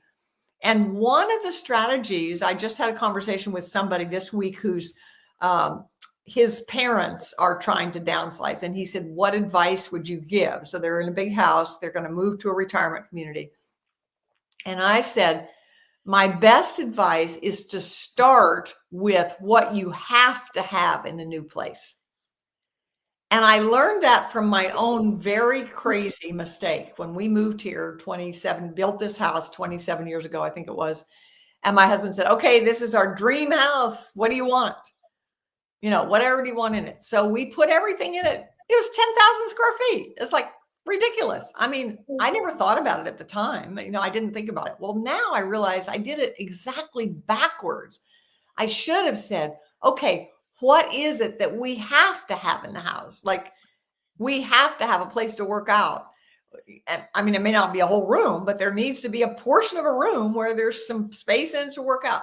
I want a prayer room. I will never live in a house where I don't have some space that is my prayer room. And what are the things? So it's the same if you're in a big home and you're moving to a smaller place. What are the things you have to have? And see if that fits in the space. If it doesn't, then you have some really tough decisions to make. But you want to start there. Whereas most people say, what can I let go of? And they slowly and painfully try to let go of all that. When in fact, if you say, okay, what do I have to have? Make sure that fits in the space. And then the rest of it, you can decide. And people do fun things. So for example, one of my friends, client, and became a friend, her children, she had 2 daughters, and they wanted their parents to downsize because parents didn't really need the big house. The parents knew they didn't need the big house, but it was full of stuff because they traveled all over the world and had just beautiful collections of things. And the daughters made them a deal. The daughters said, why don't you mark all of the things that you have to take with you to the new location? You go to the beach. They had a beach house. That you go to the beach for 2 weeks and we will get rid of everything that's in there. We'll do something with it. And we'll give you a check for whatever we get and some money so that you'll have enough to move. And that's what they did. And it turned out beautifully. And the reason it turned out beautifully is one of the things we've learned, and some of the people that are in our program have been trained for chronic disorganization. And one of the things we learn is that touching things makes it harder to let go. And so, for example, when we're working with people's papers, the fact that that when they're touching them, so if I can touch them and ask them the questions, and so they didn't have to touch, the wife said, this was easy for me because I didn't have to touch all these precious things. It turned out beautifully. Wow, I love that. Christina says, yes, letting go of parents' treasured objects feels like letting go of them again. There's the emotion. Yep. And you have to go through that. And the other thing to think about is your parents would not want you to feel burdened by their stuff. They really wouldn't. And reverse it around. Let's say that you were the one who died and your loved one was holding up their life literally because of that. That is not what they would want. When my father died, my father was a farmer and he was a poor farmer, and he wasn't at the end of his life, but he was in the beginning. And so there were junk piles all over the farm. And after he died, my brother said, he wanted to clean them up. And we were talking one day and he said, "Oh, sis," he said, "it's so hard to clean up this stuff because every time I get rid of something, I think Daddy wouldn't have done that." Mm. And that's true. But we also know how loving Daddy was and that he would not have wanted my brother to be stifled by that. So That's you right. have to go through. It's okay to have the emotion. It can feel like you're letting go, but you need to go through that, cry, scream, whatever it is that you need to do to let go of it. But let go, because otherwise it's just stopping you from accomplishing your work and enjoying your life that God intended for you to live. Hmm. Amen. 2000 House of Business article. This lady tames tigers. That's inside that's my office. That's when my office used to be up on the second floor. It's not there anymore. My husband's office is there anymore, but it was featured in this article. That magazine's out of publication now, but it was a beautiful publication and a great story, and it was a great marketing piece Awesome. that I could use. And fun fact, everyone, purple is Barbara's favorite color, and she has a beautiful purple front door. Yeah. And So purple carpeting and purple house, purple that's right. carpet. Purple house, purple everything. So Alfred let you pick the colors. Yeah, he did. Well, it was easy because our first date, I had a purple skirt on. We've been married 38 years. And our first date, I had a purple skirt on. He said it was his favorite color. And I've always joked and said that I married him because he was the first man I met whose favorite color was purple. So he does love I it. think I knew And that. we're very blessed. I love it. I don't think I knew that. Oh, Okay. really? I don't think I knew that. Okay. Very cool. So the door was purple from the beginning. Yes. Yes. Always was Oh, and purple. there's a story about it. So Yeah. he asked his daughter, who speaks French, how did you say House of Purple in French? And Mm-hmm. it's Maison de Violette. And so Holly, Gershuni, who worked for me for 7 years, is my assistant. She gave us a brass plaque for the front of the door that said Maison de Violette. Mm-hmm. When we went to the signing to sign the papers to buy the house, Alfred had told the attorney that he wanted those words on the title and on all the papers, and they didn't do that. And Alfred said, "Do them over." I was mortified because here you are sitting in this office with all these papers to sign and these people all around, and I wanted the floor because I don't like being a bother. And he said, "It's my house and I want that to be on the house. Do the papers over." So they did. It wasn't 2 weeks later, there was an article in USA Today that said if you sell a house that has a name, it gets 10% more profit, 10 more cent cost. So he was right. The article and said, "Look at this." I said, I "Okay." love it. I love it. And at the top of this, it says Barbara Hemphill has achieved amazing breakthroughs in productivity at home by helping people organize their offices and their lives. And that is 25 years ago, right? Yep. 2025. Yeah, here we go. Win Barbara for a day, America's favorite professional organizer. We'll help Yeah, you that out. was part of the National Association of Professional Organizers, which I was one of the original members and was the president of it. And we had a National Get Organized Week. And Kiplinger was my publisher at that time. And so they did this campaign of winning my services for a day. That picture there is interesting because it's another one of those cases of where you see pictures and right when you look at that now, it looked like nothing, right? Because anybody could take their phone and snap that. But that was an 8-hour photo shoot, 2 hours from where I live, with a wardrobe consultant. There were 5 people there for 8 hours to take that picture and one other picture, which went on the cover of the book. It's like, oh my word. Mhm. Love, love, love it. Barbara, are you doing okay? Do you need a break? Are you I'm okay? good. You're good I'm to go? Okay, good. awesome. We're gonna keep going. All right, so this is you just the other day, like preparing for this and going through your memorabilia, right? So it's just Yeah. real short. Let's see. So I am having a ball going through 47 years of memorabilia from my career in the organizing industry. And I found an ad that was in the New York Times in October of 1999. It was a seminar sponsored by retirement. Oh, so that's the one we talked about already. Or potential residents, or often for that's right. You just talked about that. That's the one I just talked about. Okay. Yeah, all right. So you guys heard, if you're just joining us, back up a little bit and you can hear her talk about that. Yeah, we talked about that one already. We're gonna get through. All right. Then this is, you just talked about Clarence as well. So we'll just keep going. And I think this might be the last image here. So look at this, Organizing for Success with Barbara Hemphill. This is in Arabic. Right? And, yeah. And you know, one of the things, and we don't have pictures at all because I haven't gotten through all of it yet, but my books have actually been published in some other languages. And at this point, I don't even remember actually how it happened. In fact, one of the pieces of paper that I found was the check stub from the government of Saudi Arabia that had published my book. And I have no idea why. I mean, I don't even know what that thing, but I had the check stub where they had actually paid me for it. And this was a different one from that. Wow. And I have no idea. And of course, I don't know what it says. I also found that it was published in Thailand. And I don't know how that happened either. It was like just things that just happened, evolved, and you just kept going on. And I don't even remember all the stories behind them anymore.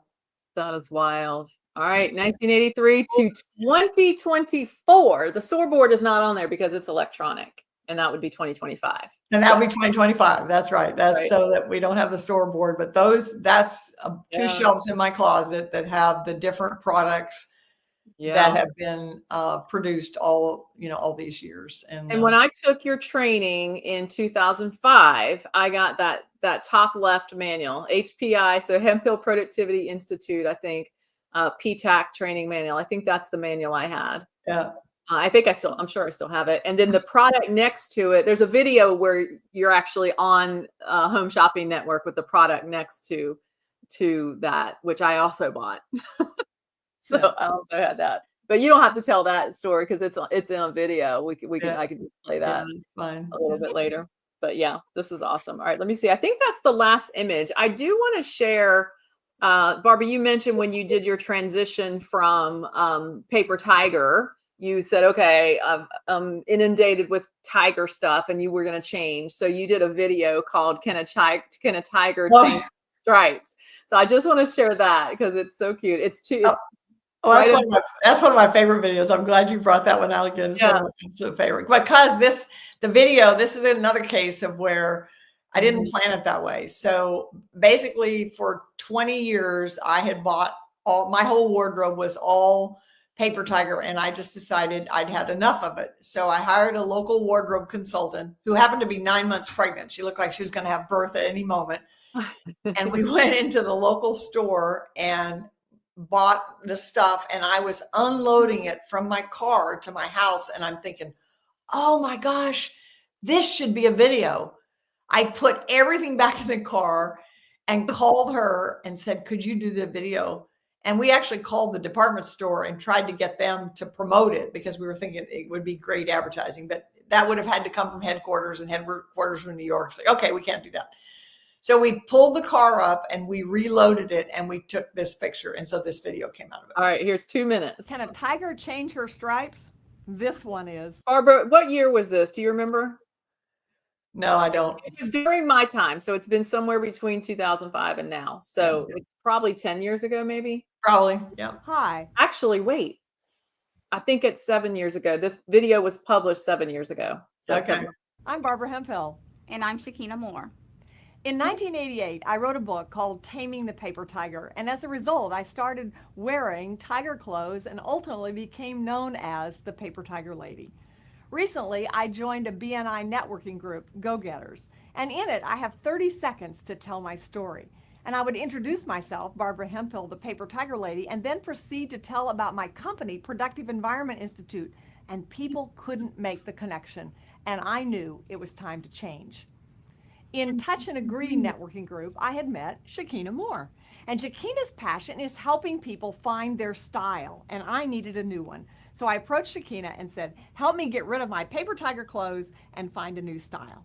And I was so excited when Barbara approached me about helping her with her style, because that's my passion. That's what I do. I help men and women alike achieve on the outside what they want to project, because this is who they are on the inside. And so in branding yourself, it's so important that you have that first impression on people, and that people can really relate to you and really understand who you are right off the bat. And so I was just so excited to work with Barbara. It was exciting for me, but it was also scary. And I think one of the things about change is that, first of all, you have to be highly motivated to change. And I was, because I'm passionate about productive environment, and I want to help people and organizations have that environment. But secondly, you really need someone to help you. And that's what Shakina was for me. It was someone that I trusted her opinion and her expertise, and she guided me through the process. Change is a permanent condition of a healthy individual and a healthy organization. Awesome. I love that. I love I it. honestly think that is my favorite video of everything I've ever done for so many reasons.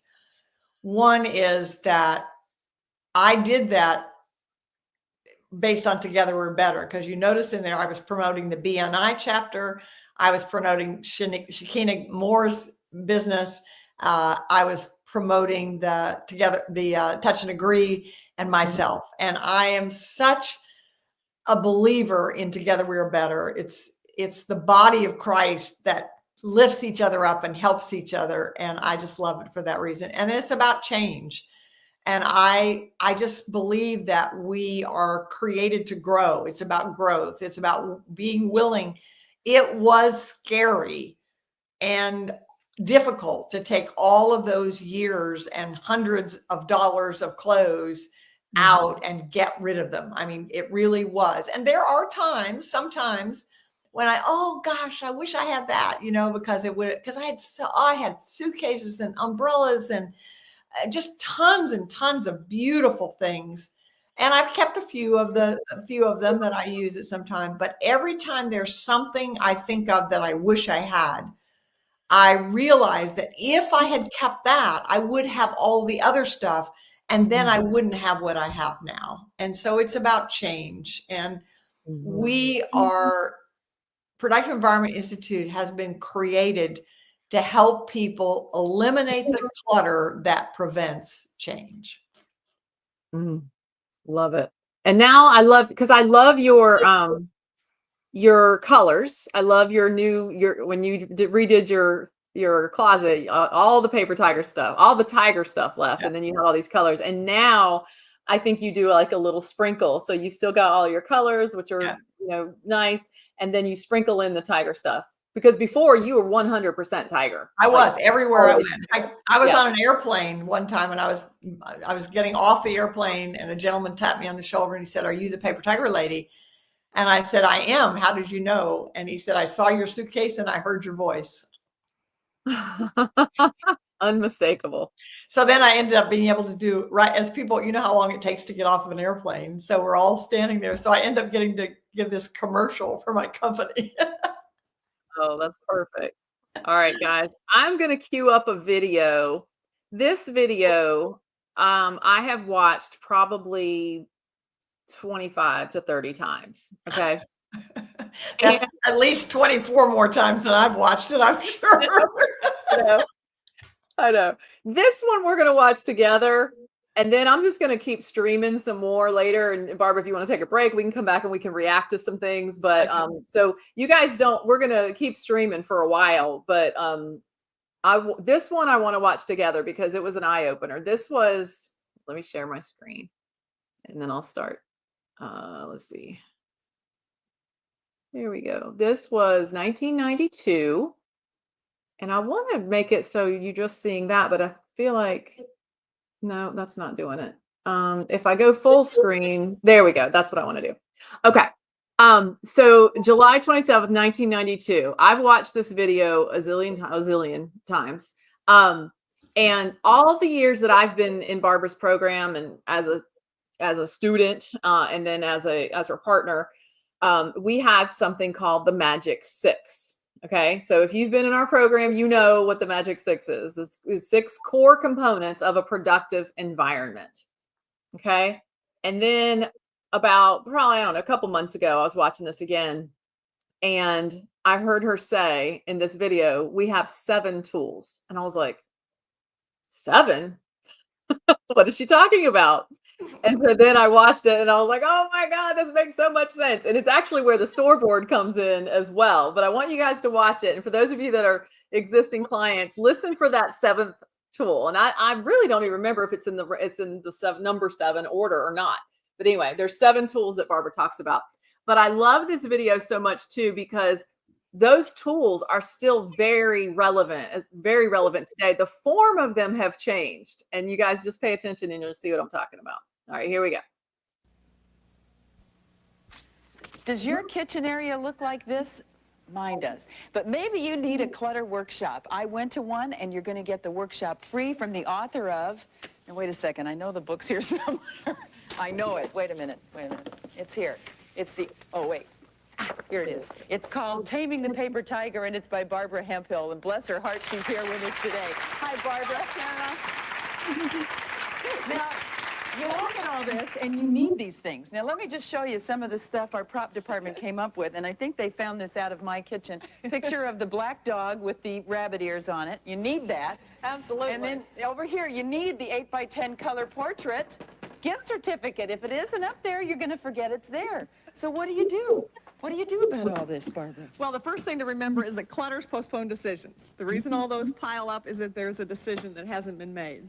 Okay. I grew up on a farm in Nebraska. My father used to say half of any job is having the right tool. Yes. So one of the things we want to discuss today are 7 tools that you can use to help get these things into control when you want them. All right. What do you need? First tool is the to sort. Now, some people think of that as the in basket, but for a lot of people, that becomes a depository for postponed decisions. Don't know what to do with it, put it back in. Think of it as a place to put the stuff you've not yet looked at. Pick it out of here and say, okay, what next? Next option, wonderful tool, the art of wastebasket. The circular file. That's right. Okay. It's an essential skill. The question, of course, is, what can you keep? What can you throw away? It's so hard because you think, ooh, I might want that later. Fine. I just think I might read that later. We're going to have a place to put that. If you want it later, that's okay. Okay. If you ask yourself the question, what's the worst possible thing that could happen if I didn't have this? And you're willing to live with it, throw it away. If you're not, keep it. Okay. Next question is, tool is the calendar. All right. Is this piece of paper related to the calendar in any way? Does it remind you of something you want to do 3 weeks from now? Go to your calendar. Calendars come in many different shapes and sizes. It doesn't matter. There's a whole chapter in the book discussing how to choose your style of calendar. That is a swell idea. I like that. So then what you can do is pick the page where you might want this gift certificate for that 8x10 free color portrait. Exactly. And you can put it on that page and call up and make the appointment. And sometimes you can throw the piece of paper away because you don't need the piece of paper, you just need the reminder. Okay. The next one is your to-do list. You know, some of us make to-do lists of to-do lists. Oh, yeah. But a to-do list is a place to write down those things you don't want to forget, but they're not time-related yet. I want to get to these someday. Next tool is a wonderful tool, which a lot of people use in their offices but don't think of in their homes, and that's the Rolodex. It's like a mini file. Many of these pieces of paper that come out of here have a name, a number, a phone number. So you say, if I wanted to contact this person again, what word would I think of first? Last name, first name, service. Maybe it's the piano tuner or the plumber, or even who introduced you. You may not remember their name, but you would remember that you met them at Sally's house. Cross-reference it on the Rolodex. Okay. The next category is what I call action files. Many of those pieces of paper that you picked up over there were there because you wanted to call somebody or you're waiting. For example, one of my favorite action files is this one, calls waiting. You have a piece of paper in your hand, you call somebody to ask them something, they're not in, and you leave a message. And then the question is, now where do I put this? So they say, this is Sarah returning your calls. Oh my gosh, where did I put it? Calls waiting. And no matter how cluttered your desk gets, you can recognize this and you can very calmly say, oh yes, thank you for returning my call. And you've got it. Because truly, if they don't call you back for a couple of days, you've forgotten why you called them. I forget if they put me on hold. I sit there, I start writing a thank you note while I'm waiting on hold, and then they come back and they go, hello. And you're going, who is this? I totally forgot. And one of the things you can do, you can have a call file, and if you need to make the call by a certain time, go back and use your calendar again. Make a note in your calendar to call somebody, and then put a C in a circle, which reminds you that the piece of paper you're going to talk to them about is in the call file. Oh, I like this. I like this a lot. Now, the last tool is probably the most important in any home. most of those pieces of paper are there because we may need them at some point in the future. Medical records, educational records, insurance policies, warranties, and all those sorts of things. In the back of the book, I've listed a checklist of all the different kinds of things that you might want in your house. Now, the reason we have difficulty with files is that the same information can be filed under automobile, car, Chrysler, transportation, or vehicle. It's not right or wrong, it's just different. It doesn't make any difference what you call it as long as you're consistent. The problem is, how do you remember that? Because today I call it automobile. There's a very simple solution, and that's a file index, which is simply a list of the names that you use. And you put that file index in the file right in the front, and then before you file a new paper, instead of making a new file, you check the list and say, I called it insurance-automobile, not automobile insurance. And then you won't make a new list. And that's such an important tool that most people never think about. One of the ways you can assess whether your system is working or not is to go back and make a list of all the files that you already have, and then look at that piece of paper and check it. And then you'll say, oh, wait a minute. You know, I've got community association up here, and then up here I've got association community. I've got the same thing. So the file index is a real important tool. This is fabulous. Thank you so much, Barbara. Would you come back and talk to us about how to organize a child's room? I'd love and maybe to how to help the children organize their own room? I have 5 of them. I know all about it. Deal. Okay, thank you so much. Thank you, Sarah. Taming the paper tiger. Good information. Next, homemade cookies fresh from the oven in only 15 minutes. I love it. Barbara, what's your reaction to seeing that video? Oh, it just brings back the memories of how, and I look at the earrings, like, oh yeah, I remember those earrings. And I look, the blouse was colored, but it was tiger stripes in it. It's like, that was another place where that came. And so it just brings up lots of memories. I think about how blessed I've been. You know, people often have said, you know, did you ever think that all this would happen? There's absolutely no way. I mean, I just could not possibly have dreamed that what has happened. And I think we've just begun, because as we mentioned before, clutter is a continuing problem. We know how to solve it. We have a system for doing it. We have consultants that can help you. We can do it virtually. We can do it in so many ways. We can help you figure out what you will do to have less clutter so you can have more life. So I just thank you for joining us today. We're not done yet, but you can take a break if you want to. But I'm gonna keep streaming some of those videos. But I want to mention a couple of things. The last thing she said there was, can you come back and teach us how to organize a kid's room, a child's room? One of the very first paying projects I got when I went through your certification program and became a Paper Tiger authorized consultant, and it was all about paper. It was all about systems and paper.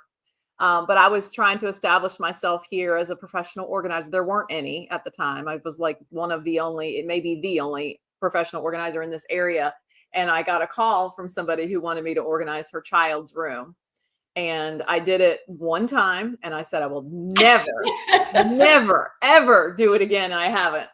Well, you know, one of the things that I want to say is that I would challenge to find anybody in the world who has had a wider variety of organizing experiences than I have.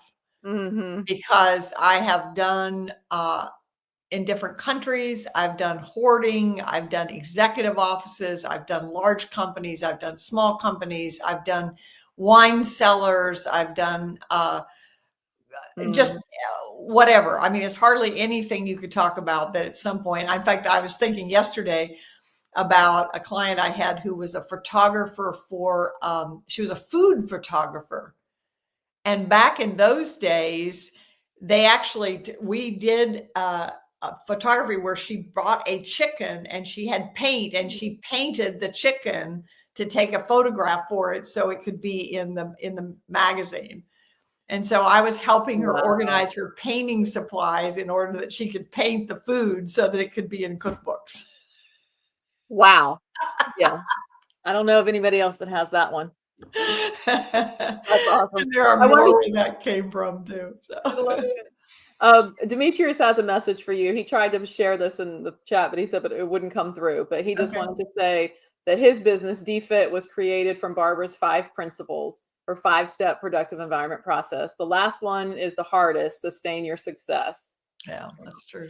Not And only his business, DFIT, is one of the programs we've developed, which I trust will expand in the next coming years, is that we've developed a certification for a company to become certified as a productive environment organization where people can accomplish their work and enjoy their lives. And DFIT is that. It has done that. And so I think that's one of the things that lies ahead, because now one of the things that I've seen happening in business, I've had the not so pleasant experience of working with or hearing an executive say to me, I don't care if they enjoy their lives, I just want them to do their work.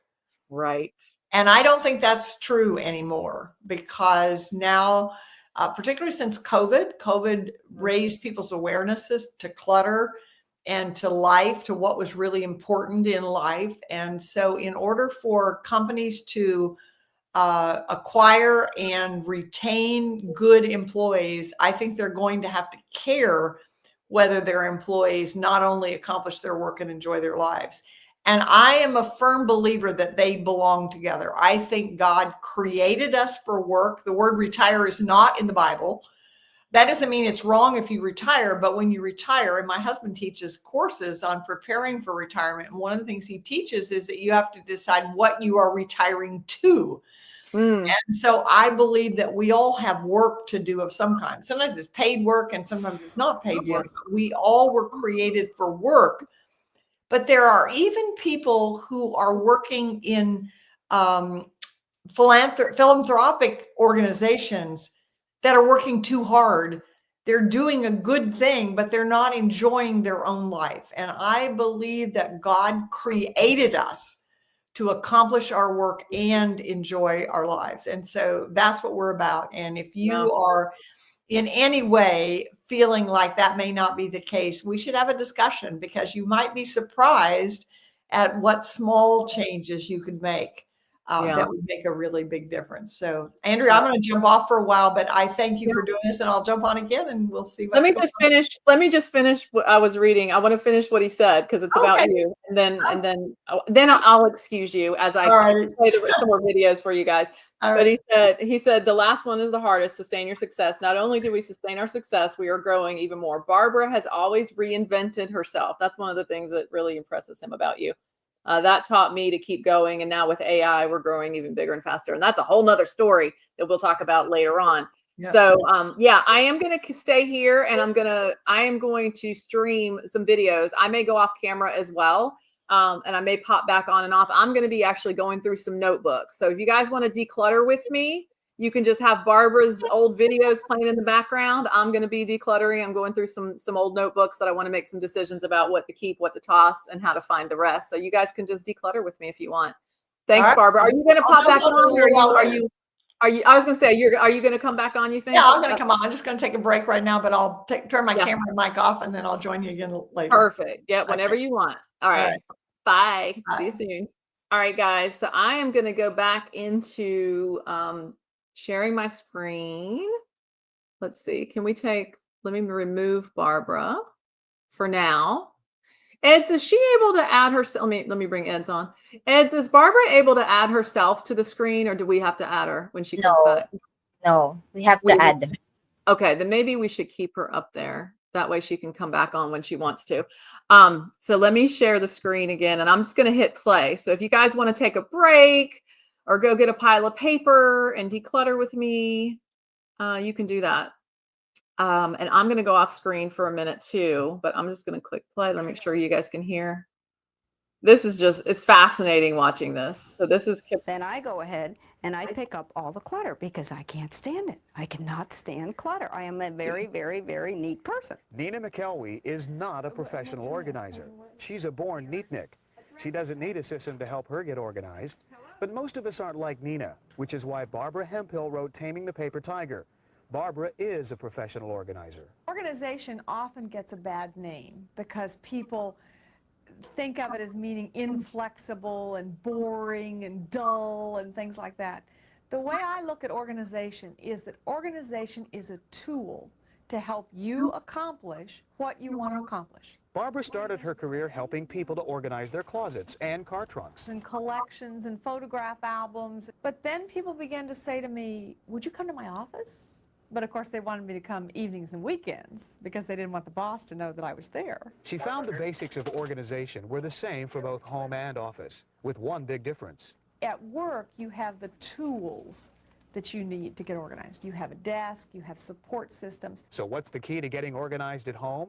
Space. Just enough so that everything, your bills, your computer if you use one, are all within easy reach anytime you need them. One of my clients used a front hall closet. She literally took the closet rods out of the front hall closet, put shelves in it, put a stool in it, so that when she'd come in at night, she opened up that closet, took the mail, put it there, immediately sorted it, and it worked perfectly. This is Kiplinger's Personal Finance Report.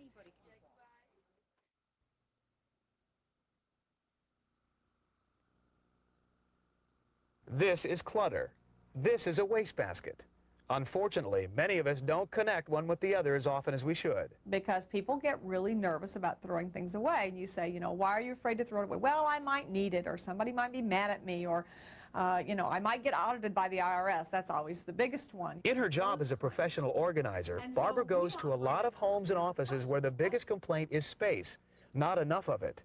And how could there be with so much stuff? The volume of paper and information and magazines and newspapers and whatever may be totally unmanageable. So the first thing we do in the organizing process is to let go of whatever you don't need. And I call that the art of wastebasketry. In her book, Taming the Paper Tiger, Barbara says the best way to answer the question, do I really need this, is by asking yourself a few other questions. Questions like, when was the last time you used this? Does it exist in another form? If you've got it in a manual, for example, then you don't need to have a photocopy. But my favorite art of wastebasketry question is, what's the worst possible thing that would happen if I didn't have this piece of paper? And if we did bite the bullet and actually toss it, how difficult would it be to replace it? That's often the key to whether we truly need it or not. There's still more possibilities than we can ever manage. And so the challenge becomes identifying the things that really make a difference. This is Kiplinger's Personal Finance Report.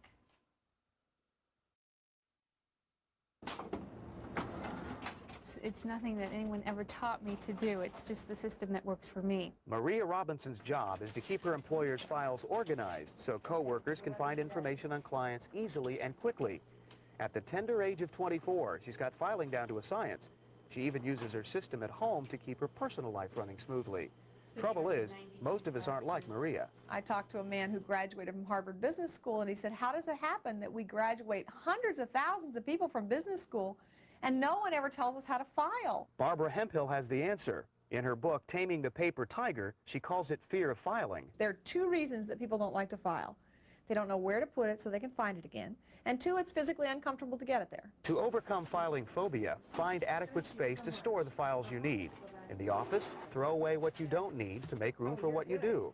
At home, buy a filing cabinet or other storage boxes and keep a space set aside just for organizing. Then, label everything. People may not always put it back in the right place, but the chance is infinitely better. And even if they don't, when you go back to reorganize it, you don't have to reinvent the wheel again. File everything first by general categories. Then go back and break down the categories into smaller subject files. Once complete, make a file index so you can remember where everything is. We get organized when we see value in doing so. And people decide to get organized when the price they pay for disorganization is a higher price than they're willing to pay. This is Kiplinger's Personal Finance Report.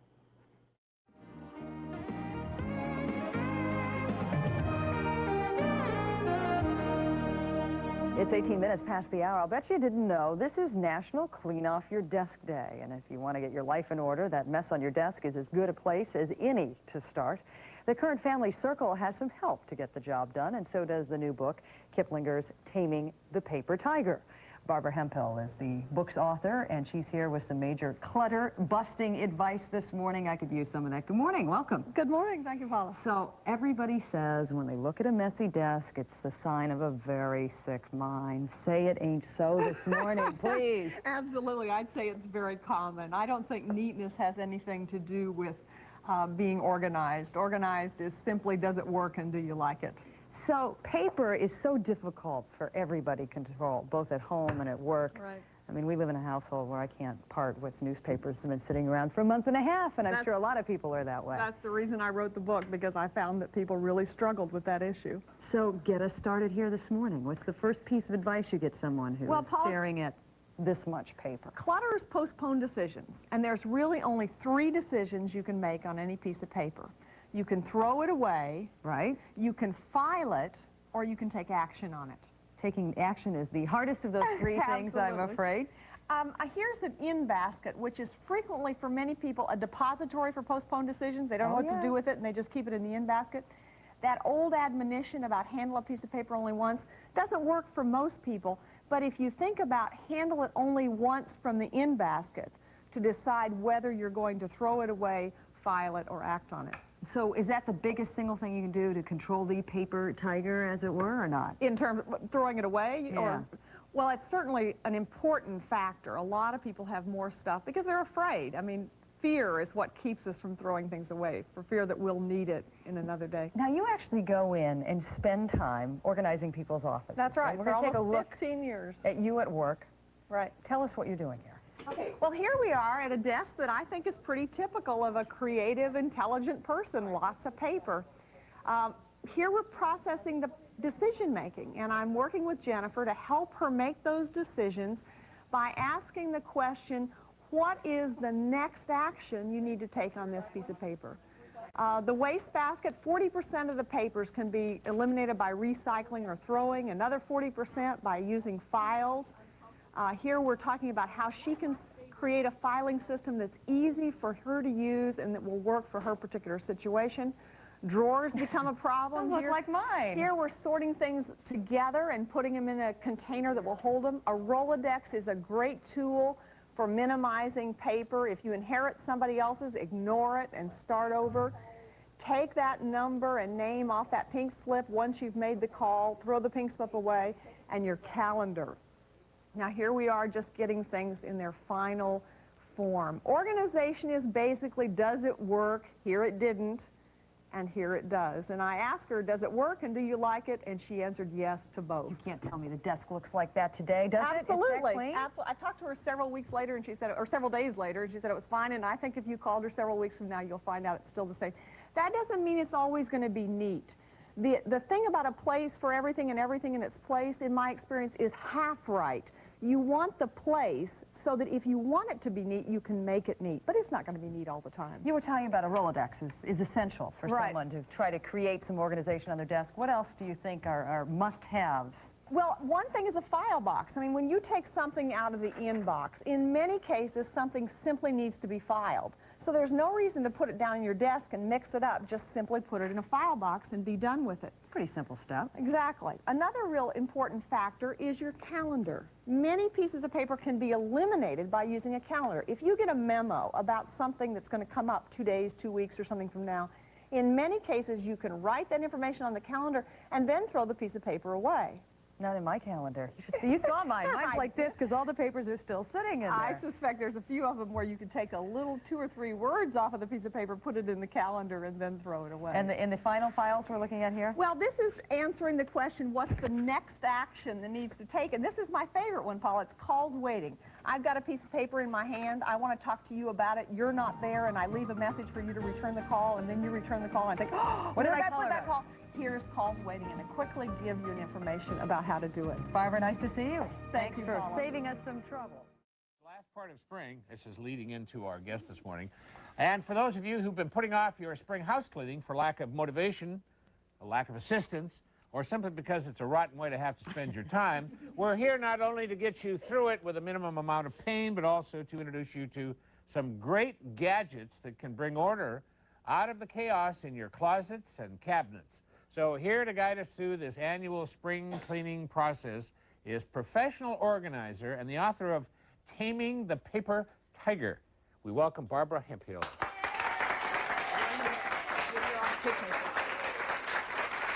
Good morning, Barbara. Welcome back to AM Northwest. Good morning. Nice to see you. Let me dress down. Get to work. Get to work. Get ready for This this, is right? always so important. This really is, because we just can let paper overwhelm our lives. Well, in 15 years as a professional organizer, I've discovered that paper is the thing that really causes the most trouble. Other things are difficult, but paper is really the nemesis for a lot of people. So I just thought we'd talk about it. I grew up on a farm in Nebraska, and my father used to say half of any job is having the right tool, and we're going to demonstrate some tools here today. And one of my favorites, if the paper clutters up on your kitchen counter or your dining room table or something, get a nice basket, so that at least instead of it being all spread around, when you bring the mail in, you can at least put it in that basket, and it'll be together. And even something as simple as that at least makes it look a little more aesthetic. But shouldn't you, as soon as the mail comes in, decide where it's going so that it doesn't stack up? Well, in the best of all possible worlds, that would be nice. But many people, you know, if you've had a long day at work and you're really tired, the last thing in the world you want to do is sort mail. So put it in there, and then when you're ready to deal with it, you can deal with it. Then you want to go to some other kinds of tools. For example, all right, let's take the mail out. All right, here's a bill. That's a category. And so if you have a filing system set up that's real easy to use, you can immediately drop it in bills to pay. We haven't got one here for that particular title, but that would be a good example. Or maybe somebody would have a colored file and they would put it in there. Or maybe it's even just a drawer, or maybe a basket. Much of organizing is being consistent. It doesn't matter nearly so much what you do, but that you do it consistent. If you put it here, fine. If you put it here, fine, but just be sure you always do it the same way. Now, there are a lot of other things. Greeting cards. Somebody went to the store and picked up a greeting card. A little later in the show, we're going to show you some things to do with that. So I'm going to put in that basket the things that we're going to organize other places. Catalogs, that's a real big issue. Again, having a specific place, a basket is a good idea, or something like that that people can use.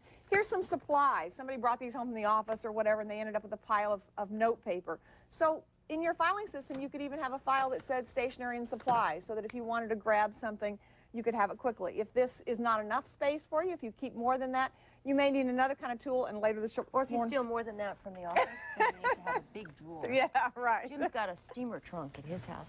So is it just a matter of getting enough file cabinets? I mean, you're saying go invest in a file cabinet because you're probably going to fill it up. Well, my experience is that in most households, a filing cabinet is a wonderful kind of a tool. But not everybody has space for a filing cabinet, or they don't like the way it looks. Yeah, but they're pretty ugly. Well, they make some really attractive ones these days. They make them in wood, they make them in painted colors, all sorts of things.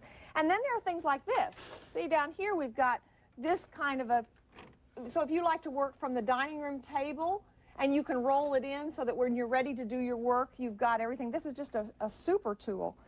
Here's another example of a recipe. A wonderful little tool that they make that hangs on the front of a drawer. And people who have trouble with recipes, you can get files and put them in for the ones you haven't tried yet. You may have two systems, maybe an index card box for those that you really like and you've used. Right. And then these are the ones you want to try. So you pick out 4 or 5 of them, get the ingredients that you want, and have them on hand. And then when you come home from work at night, you've got the recipe and you're ready to roll. Do some people, you know, collect them and save them? Then when they go through with these recipes and see if they want them, and they have a computer, do they just transfer them over there and then throw away the paper? My experience is you could do that, but my experience is that the time and trouble it takes is simply not worth it, so I don't think it really works. Besides, when you want to call up the recipe, unless the computer's on the counter, Exactly. you need it on a card, really, or something. Exactly. Yeah. It's not really worth the time and trouble. I mean, it's much easier to just read it from something like this or transfer it to an index card. One of the things I want to bring up that you had mentioned earlier is, do we really keep all these things? In the book I wrote, Taming the Paper Tiger, there's one chapter which is my favorite called The Art of Wastebasketry. And research shows that 80% of what we keep we never use. Oh, I know. And we're a real keeper society. Well, I'm a I mean, we saver. just have, you know, so much stuff around. And so I never presume to tell a client what they should keep or what they should throw away, but I give them a series of questions that they could ask, like, is it recent enough to be useful? Or how difficult would it be to obtain again?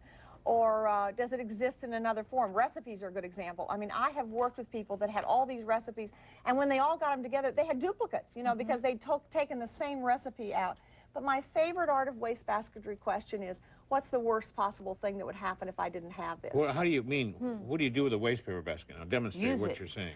Well, you ask, what's the worst possible thing that would happen if I didn't have this recipe? You know, it's really, I can get it someplace else. So that's I can live without it. I see. So have a big waste paper basket. And that's an interesting point, having a big one, because my experience is that the more accessible it is, the more likely you're able to use it.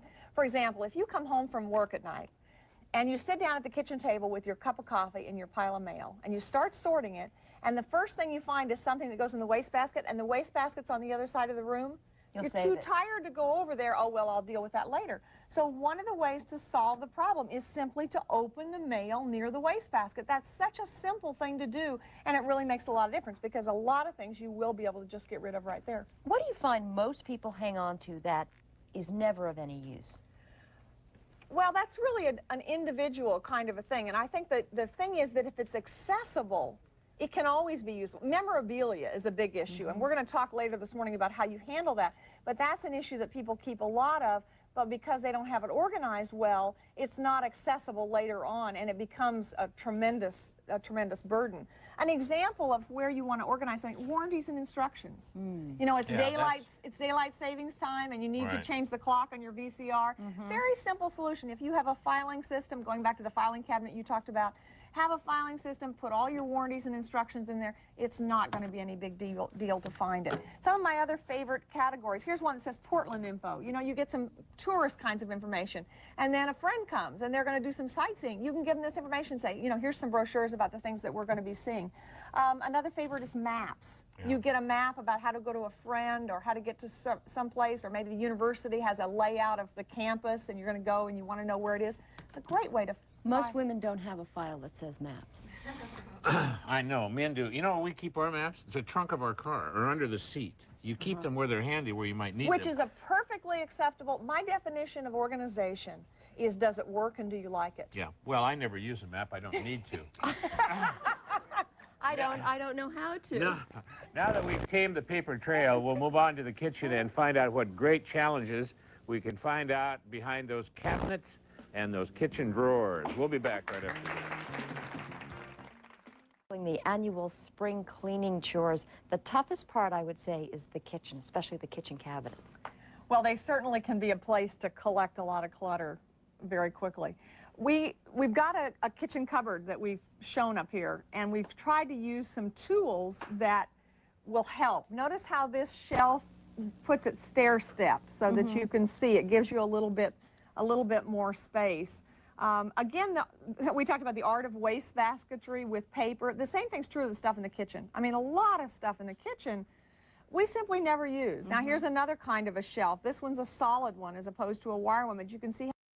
In our house, we've got the big, of course, here we have this big yellow box. It's a little bit bigger than this, and you put your cans and your bottles and your papers all in that, just kind of pile it on each other in there. That's how we do it. What's this here? Well, here's another style. This one you can label it whatever you're recycling. Here we've put on it magazines, and so you just lift it up and throw it in clear glass and tin. And then when you're ready to empty it, you can take it out and take it wherever you want to go. Okay. So if you want to keep it nice and neat and tidy, then that's, you know, one way to do it. All right. Here's another style if you have less space. This is tiered. Notice how these come out. Now I can drop the magazine, goes down in the bottom section. Here we put, yes, we have some compost in here. Compost, the real thing. Right. And tin. And then tin we here. And look at here, if the camera can come up here. See, these are just peel off labels so that you can put a sticker on here to tell your family which thing you're recycling in which bin. Or in my case, put the ones up there to tell you what not to put in there, and then I, understand. Whatever works. Whatever works. What's this one? Well, this is another little, if you have small amounts of things to recycle, a single person, for example, might not have much space, and that would work. One of the other things about recycling I think is important to say is it makes cleaning easier for people if they know that they're going to give it up to some other kind of good use. Right. And that's true of cleaning out your closet, for example. If you're recycling your clothes to somebody that's going to use it, it makes it a lot easier. So I think that's one of the real advantages. Look at what you need now to recycle. Now, you don't need all of these at one time. You need to have a room just for recycling. No. Add on a 15th room. You pick your favorite. Pick your favorite? You pick which one you like. Well, I mean, you have to have one for newspapers, but you don't have to have all of them. You can pick this one or this one or this one. Okay. Let's don't make this worse than it is. Neat gadgets. Where do you find this stuff? We want people to keep their pencils and papers handy because we've got at the end of the show a whole list of where all these things gadgets can be bought. Again, we're talking about anywhere from $5 to $20 depending upon what it is that you're getting. Okay, next, what about all that stuff piled in closets? The stuff you really need, you know, that you've coveted for a long time. Stuffed in drawers, stuffed in cupboards, like stacks of loose pictures, old CDs, old tapes from the 60s. Oh, don't you love those? Videotapes and other important stuff you don't want to be a part of. Well, Barbara proves we can all clean up nice when we come back.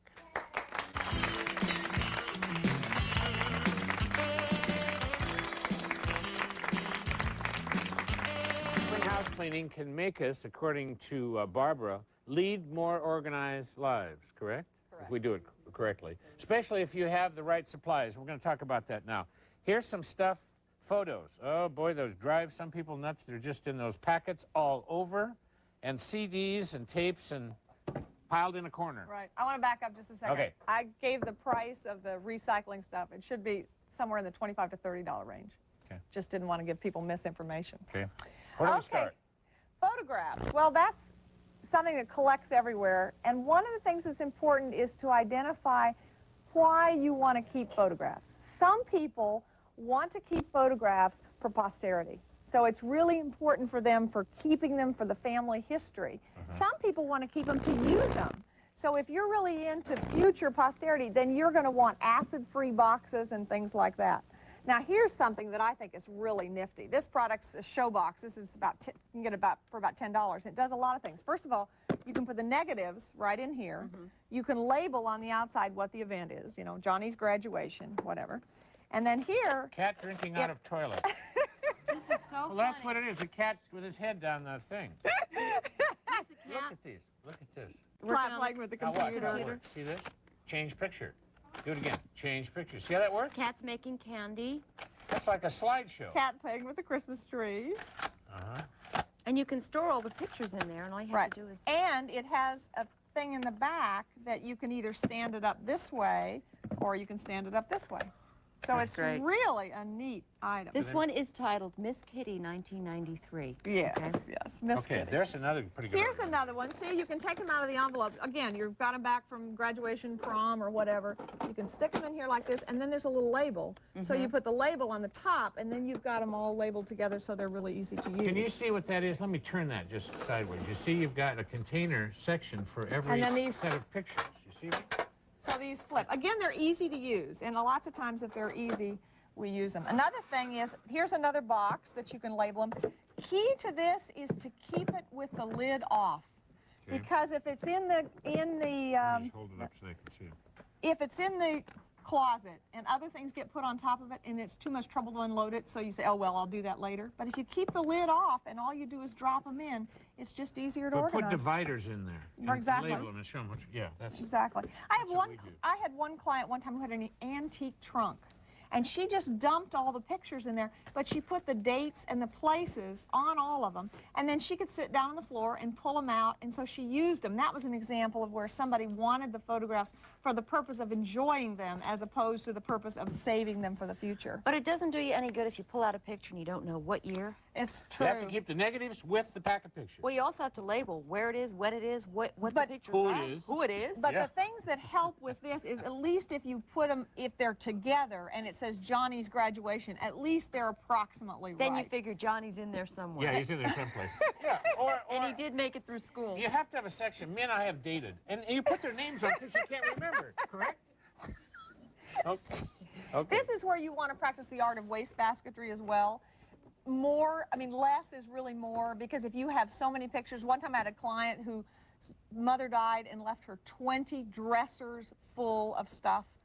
And it was so much that she didn't enjoy any of it, where if she would have just gotten some boxes that were well labeled, it would have had a lot more meaning. So there's one of the things you want to ask, is this the legacy I want to leave my children? Is there a rule of thumb on, well, I know about pictures, but you do have rules of thumb in your book that say if you haven't worn it, used it for 6 months or a year, get rid of it. Chances are you'll never use it. Well, again, that's a personal thing. It's a real personal thing, because you may say, for example, somebody cleaned out and said, the only time I'd wear this if I went to a Halloween party. Well, so create a costume trunk. You know, you can use things in a way. How old they are doesn't necessarily mean that they're not meaningful. A costume trunk? Oh, yeah, so that when Halloween comes, well, you've got a thing You to can put that in the recycling room that you've added on. You got all these trunks and things to store things in. Here's the thing, a lot of people buy greeting cards. And here's a real easy, inexpensive thing that you can sort them by category so that when you want one, you can find it. You can also use it to sort greeting cards of people that you want, memorabilia, greeting cards that come into you of people you want to keep. Okay. Very nice. What about those CDs and magazines and tapes and things like that? Well, here's some examples, again, about tools that work. Baskets you can use very easily, putting them like things together. Magazines, catalogs go in a mask. This is a favorite compact disc tool because everybody's got some little corner. This will hang on a wall or whatever. So having the right tool makes a lot of difference. All right. Some information for you. If you're interested, the container catalog, there's a 1-800 number you can call, and they've got all kinds of stuff in there. 1-800-733-3532. The Lillian Vernon catalog. Now, there are a lot of products in the Lillian Vernon catalog that you saw today. 1-800-285-5555. And Hold Everything. That's at Pioneer Place on the 3rd floor. Also, there's going to be a book signing for the book that Barbara has written, Taming the Paper Tiger, today noon at Beaverton Book Company. And the address is 11773 Southwest Beaverton Hillsdale Highway. And the number there is 644-7666. We thank you, Barbara. Thank you. All righty, we're going to take a short break, and when we come back, Paula Gunnis is going to give us a medical update. Stay with us. Thank you very much. Thank you.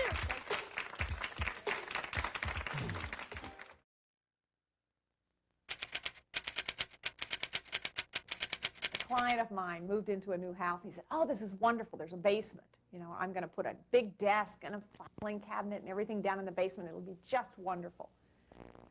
He said, I hate it. After 15 years as a professional organizer, Barbara Hemphill can tell you what works and what doesn't when designing a home office.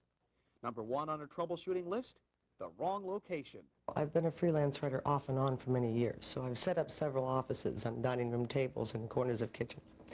And this time I knew I was going to be here on a permanent basis. So the first thing was how to get an office into an 1,800 square foot house without taking over the 1,800 square foot house. The second thing was I realized I really didn't want to be in a secluded area. Well, this is effective for a variety of reasons. One is, here's a case of where a formal living room area has been identified as a place to have a home office. Because the formal living space, in reality, we use what? Once a month, you know? Maybe once a week if we're a really active family. But an office, she's using every single day. So she's picked a place that she wanted to be. Filing system, very important. One of the reasons that many home offices do not work is that they do not have enough filing space. And the added convenience is that she's selected a file that is lower that gives her countertop space. Now, one of the corrections or one of the changes that I would probably make in this office is this chair. Here, a thing that would make an enormous difference would be a chair that would swivel, so that she could swivel from here to the files to the computer with great ease. I grew up on a farm in Nebraska, and my father used to say half of any job is having the right tool. Here's an example of where the right tool would really make a difference. It's a more relaxed atmosphere in many ways. I think one of the joys of a home office is that it can look like us, but that doesn't mean that it doesn't look professional. I think that when people see it, they say, and I think subconsciously they just say, gee, I wish I would have thought of it, or I wish I could do it. For us, it was a net savings of about $300 a month to bring our office home. Plus, we reap the benefit of owning it. Kate and Ted Berghaus needed lots of space if they were both going to work at home, so they built an addition, a second-story his and hers home office that can easily convert back to normal living space if they ever sell the house. Before they designed it, they said, what do we need to be able to do here? So we have a place here for Ted to do the things he does in 2 different arenas, looking at drawings, sitting at his desk. Administrative people to sit there, storage to go over there, his wife's office to be out there. We've got a copy machine, we've got fax machine, so that you don't have to run somewhere to do it, which is in fact what a lot of people have to do within their home offices. So having the right equipment really makes a difference. One of the things we're seeing here is that for him, contacts, staying in touch with people is a really big issue. So Rolodexes are really important. When I look at how crowded his desk is and how crowded some of this area is, he might be able to get rid of some of these things so that at least wouldn't be in his most accessible space. Like everything else, you know, there are good things and there are bad things. But a home office really allows people to be who they are, and you want to present the best side of who you are to your clients. So I encourage people to walk into their office and say, if I were walking into someone else's office, what would I think when I walked in here? This is Kiplinger's Personal Finance Report. 40. How organized is your desk, your office, your life? If you filed something 5 years ago, could you find it today, right away? Chances are probably not.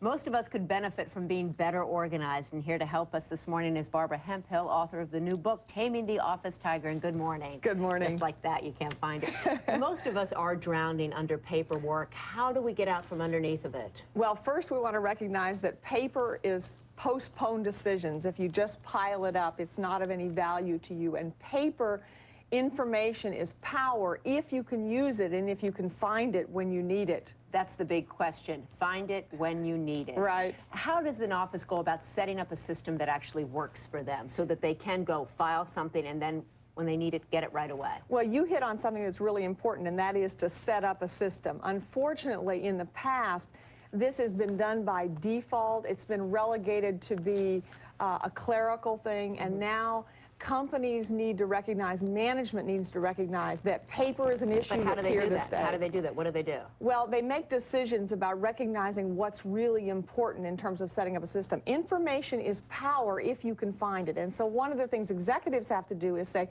what is it that we really need?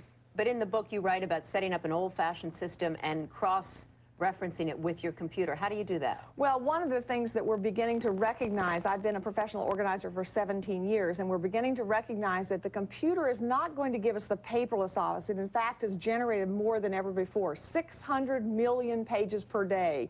That's enough for a 72-mile-long filing cabinet. And so we're beginning to look at how we can harness the computer to retrieve the paper, not to digitize it and get rid of it, but to retrieve it, to use it as a way for value for us. You write in the book, instead of making names on the files, put numbers and cross-reference it with your computer. Absolutely. You also talk about the art of wastebasketry. I don't know if that's a word. Let's talk It about is now. It is now. You take things and just throw them in the waste paper basket, but you say you have to ask yourself a couple of questions well, first. I think we have a graphic of that, actually, but go ahead. Research shows that 80% of what we keep we never use, and I've proven it over and over. I mean, just ask the typical person to go into their files and open them up and see how many they're really using. And so one of the questions is, do I really need to keep this? Does it require any action?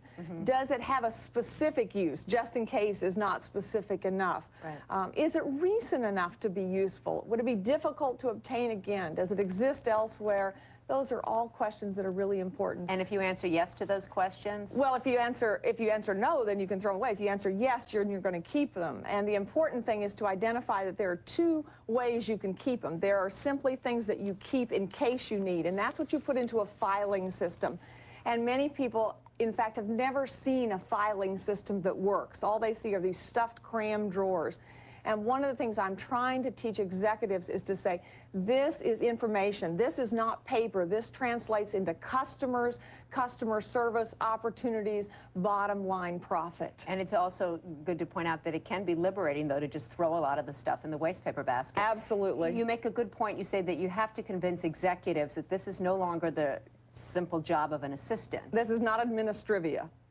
How do you get executives to realize that they need to do this as well? Well, the average executive spends 150 hours per year looking for misplaced information. If you take an $80,000 a year executive, that is a $6,000 bottom line cost. That doesn't take into account the missed opportunities and all those kinds of things. So if you just look at it from a pure standpoint of cost, you can't afford not to do it anymore. Okay, Barbara Hemphill, the book is called Taming the Office Tiger, The Complete Guide to Getting Organized at Work.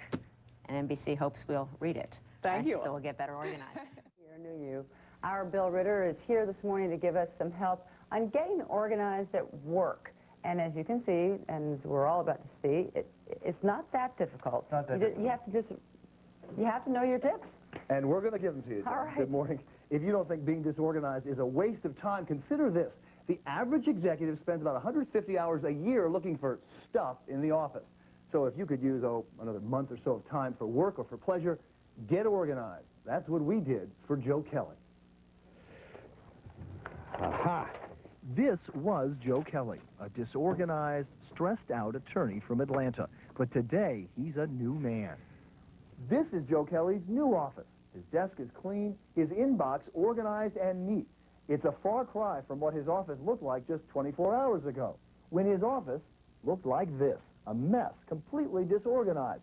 Now, Joe did not do this by himself. He had some help, some professional help. Meet Barbara Hemphill, a professional organizer. She says Joe's disorganization is typical and not surprising. We're getting more paper than we've ever had. Statistics show 600 million pages a day generated by computer printers alone. Most of this paper ends up strewn on top of desks and spilling out of inboxes. Let's throw that away. Okay. Barbara starts with removing the junk on Joe's desk, a process she calls the art of wastebasketry. People are afraid to throw things away. And a lot of what I teach in the art of wastebasketry is how to make that decision. In my experience, in the typical in basket, 40% of it can go straight into the trash. Now, to make your desk look like this instead of this, your wastebasket has to go from this to this. And to figure out what you should throw out, Hemphill says, ask yourself these questions. Does it impact me financially or legally? Does it affect a client or a project? Is it difficult to get another copy? But my favorite one is, what's the worst possible thing that would happen if I didn't have this piece of paper? If you can live with the results, throw it away. This needs immediate action. If you decide to keep a piece of paper, the next step is to file it. One of the reasons that a desktop becomes overly cluttered is that because people don't know how to file properly.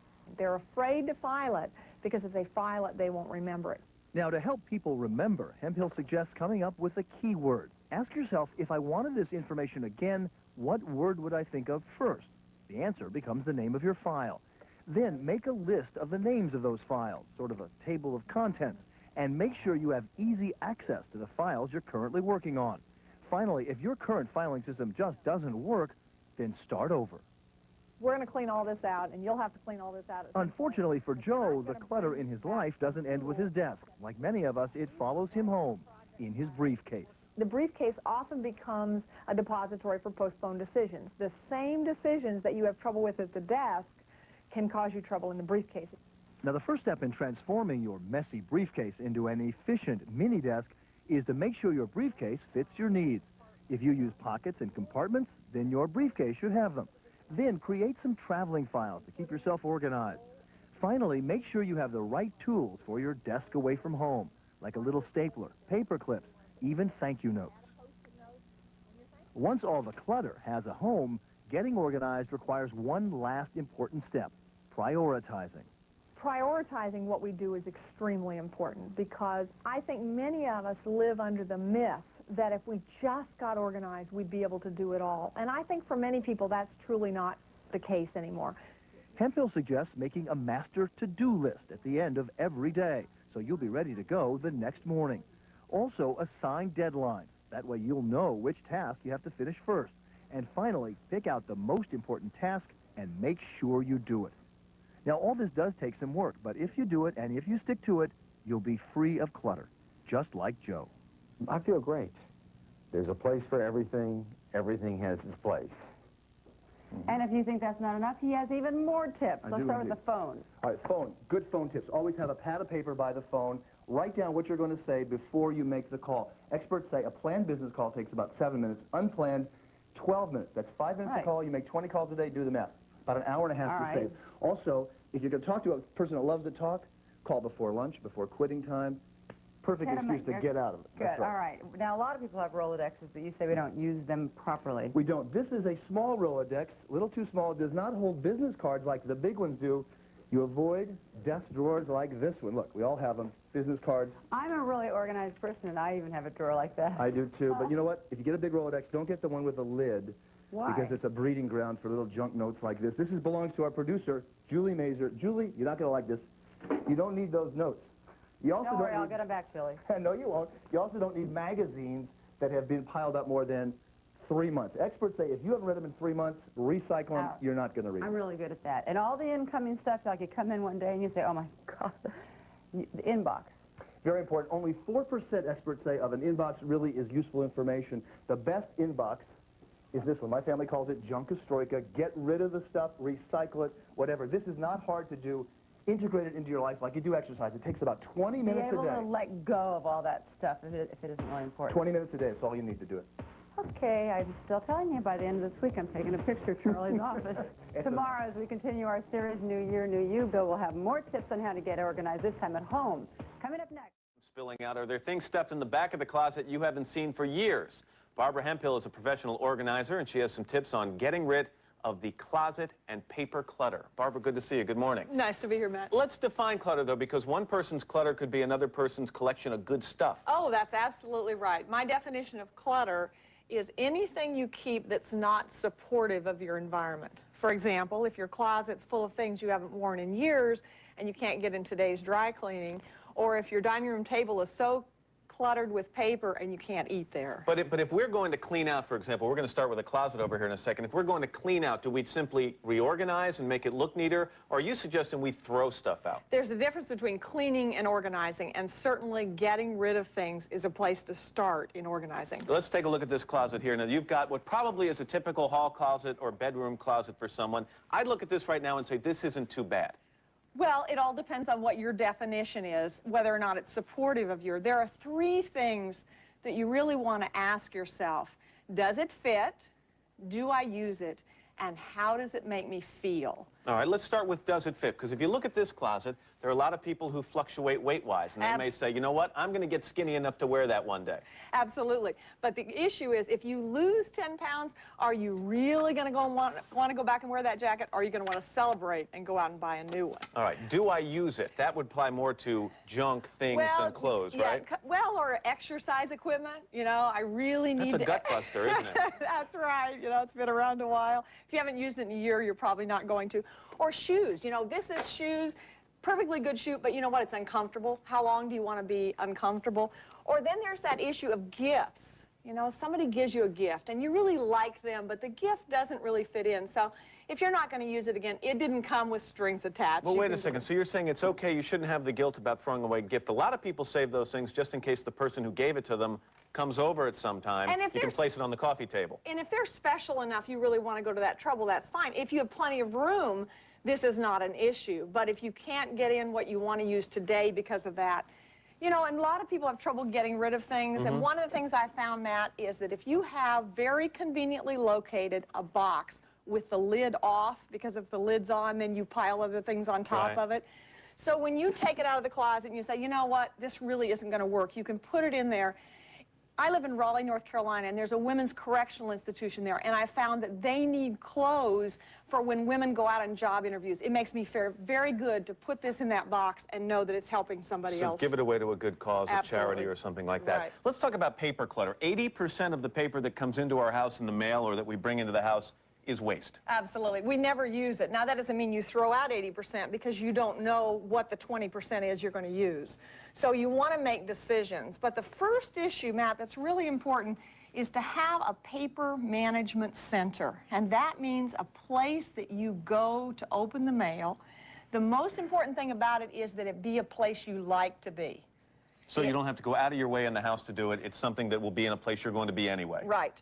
And when you open the mail, you immediately, notice here we've got trays, you immediately sort the mail into whose mail is it. And then each person goes through his or her tray. You say now the system that you take on from here is called the FAT system. That's right. F-A-T. Right. What's F stand for? File, and then A is act, and T is toss. In my book, Taming the Paper Tiger, I talk about trimming the fat from your life. Clutter is postponed decisions. There are only 3 decisions you can make about a piece of paper. You can file it away because you may need it in the future. These are legal documents and things like that. Insurance, tax records, things like that. You need to take action on it. This is a bill I need to pay, a phone call I need to make, a letter I need to write, or you can simply throw it away. It's an advertisement for something you don't need or want. Is there a time that we should set aside to reduce clutter? Should we take on the whole apartment in one day and just say, you know what, this is going to be the weekend project. By the time Sunday comes along, the house will look better, or do we do it in increments? Well, I think in reality, most of us have to do it in increments. I think the important thing is that you do have to spend time. It doesn't do it itself. And organizing is something that you build into what you do anyway. So when you pick out this piece of mail, instead of postponing the decision and saying, I'll decide later, immediately ask yourself, I've got 3 choices. I can file it, I can take action on it, or I can throw it. So here's an example. This is about my dental insurance policy. There's nothing I need to do about that, but I want to keep it, so I'm going to put it in a filing system called dental information. Okay. Here's an example. This is a bill to pay. And that one goes in the act That file. goes in the action file We under get bill. the idea. Here's a thank you note. Read it and then throw it away. Okay, Barbara Hemphill, thanks very much. Good advice. Thank you very much. Tax returns, we already discussed. Millions of us, like Steve and Maggie Rosenberg, live amidst paper and boxes of more paper, just in case. It's just like when you go on a trip and you pack just in case. Well, it's the same thing. You do just in case holding on to your paper. But all that paper piles up quickly. So Kiplinger's Barbara Hemphill, creator of Taming the Paper Tiger, has developed a way to dig out from under. It's called the FAT system. FAT, file, act, toss. File it away. There's no action required on it right now. Take action on it. This is a project I'm working on now, something I want to do. Or simply toss it. I don't really need it. Suppose we're looking at this and we're saying, okay, this is a project that I'm working on right now. So this becomes what I call an action file. The reference files are where you put the things that you're going to need at some time in the future. And this? This is the circular file that so many of us are afraid to use. Hemphill says ask yourself 3 simple questions about whether the item's worth saving at all. Does it require any action on your part? Is this the only copy that exists anywhere? And is the info in it recent enough? If your answer is no, toss it. Research shows that 80% of what we keep, we never use. And the cost of keeping all this information, especially when we can't fund what we want, is very high. This is Kiplinger's Personal Finance Report.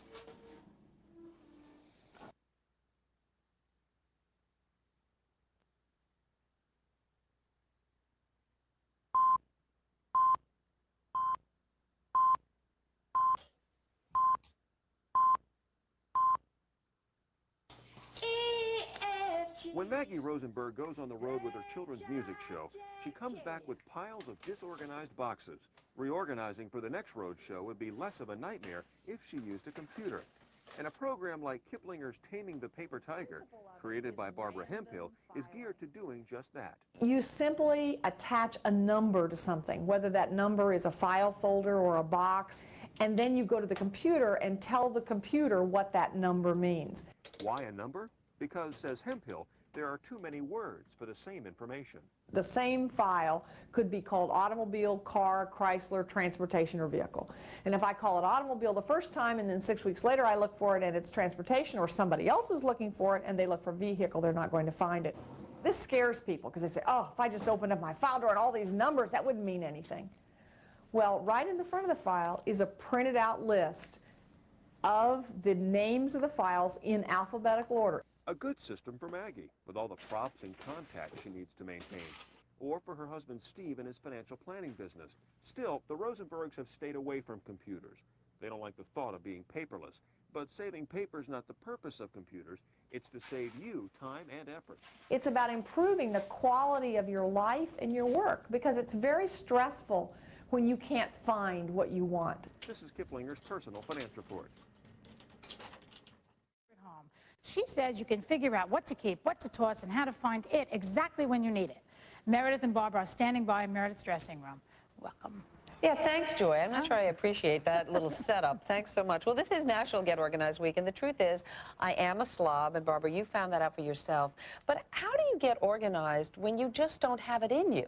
Is it possible to get somebody organized? Well, you cannot organize anybody else, Meredith, but everybody. I've been a professional organizer for 20 years, and everybody who wants to can, in fact, do it if they have the right tools and they practice it and build it in as a way of life. Organizing is not something you do and it's done, but it's a way of doing things. See, that's the problem. You have to keep doing it every day. You have to learn the tricks. Absolutely, but make it easy to do. I mean, it doesn't have to be difficult. We're not talking about being a neat freak, Meredith. This is not about a place for everything and everything in its place, but it's a matter of making it easy to do and reducing our stress. Let me show you in the audience what my office looked like just a few days ago before you got your hands on it, okay? So why don't we go ahead in?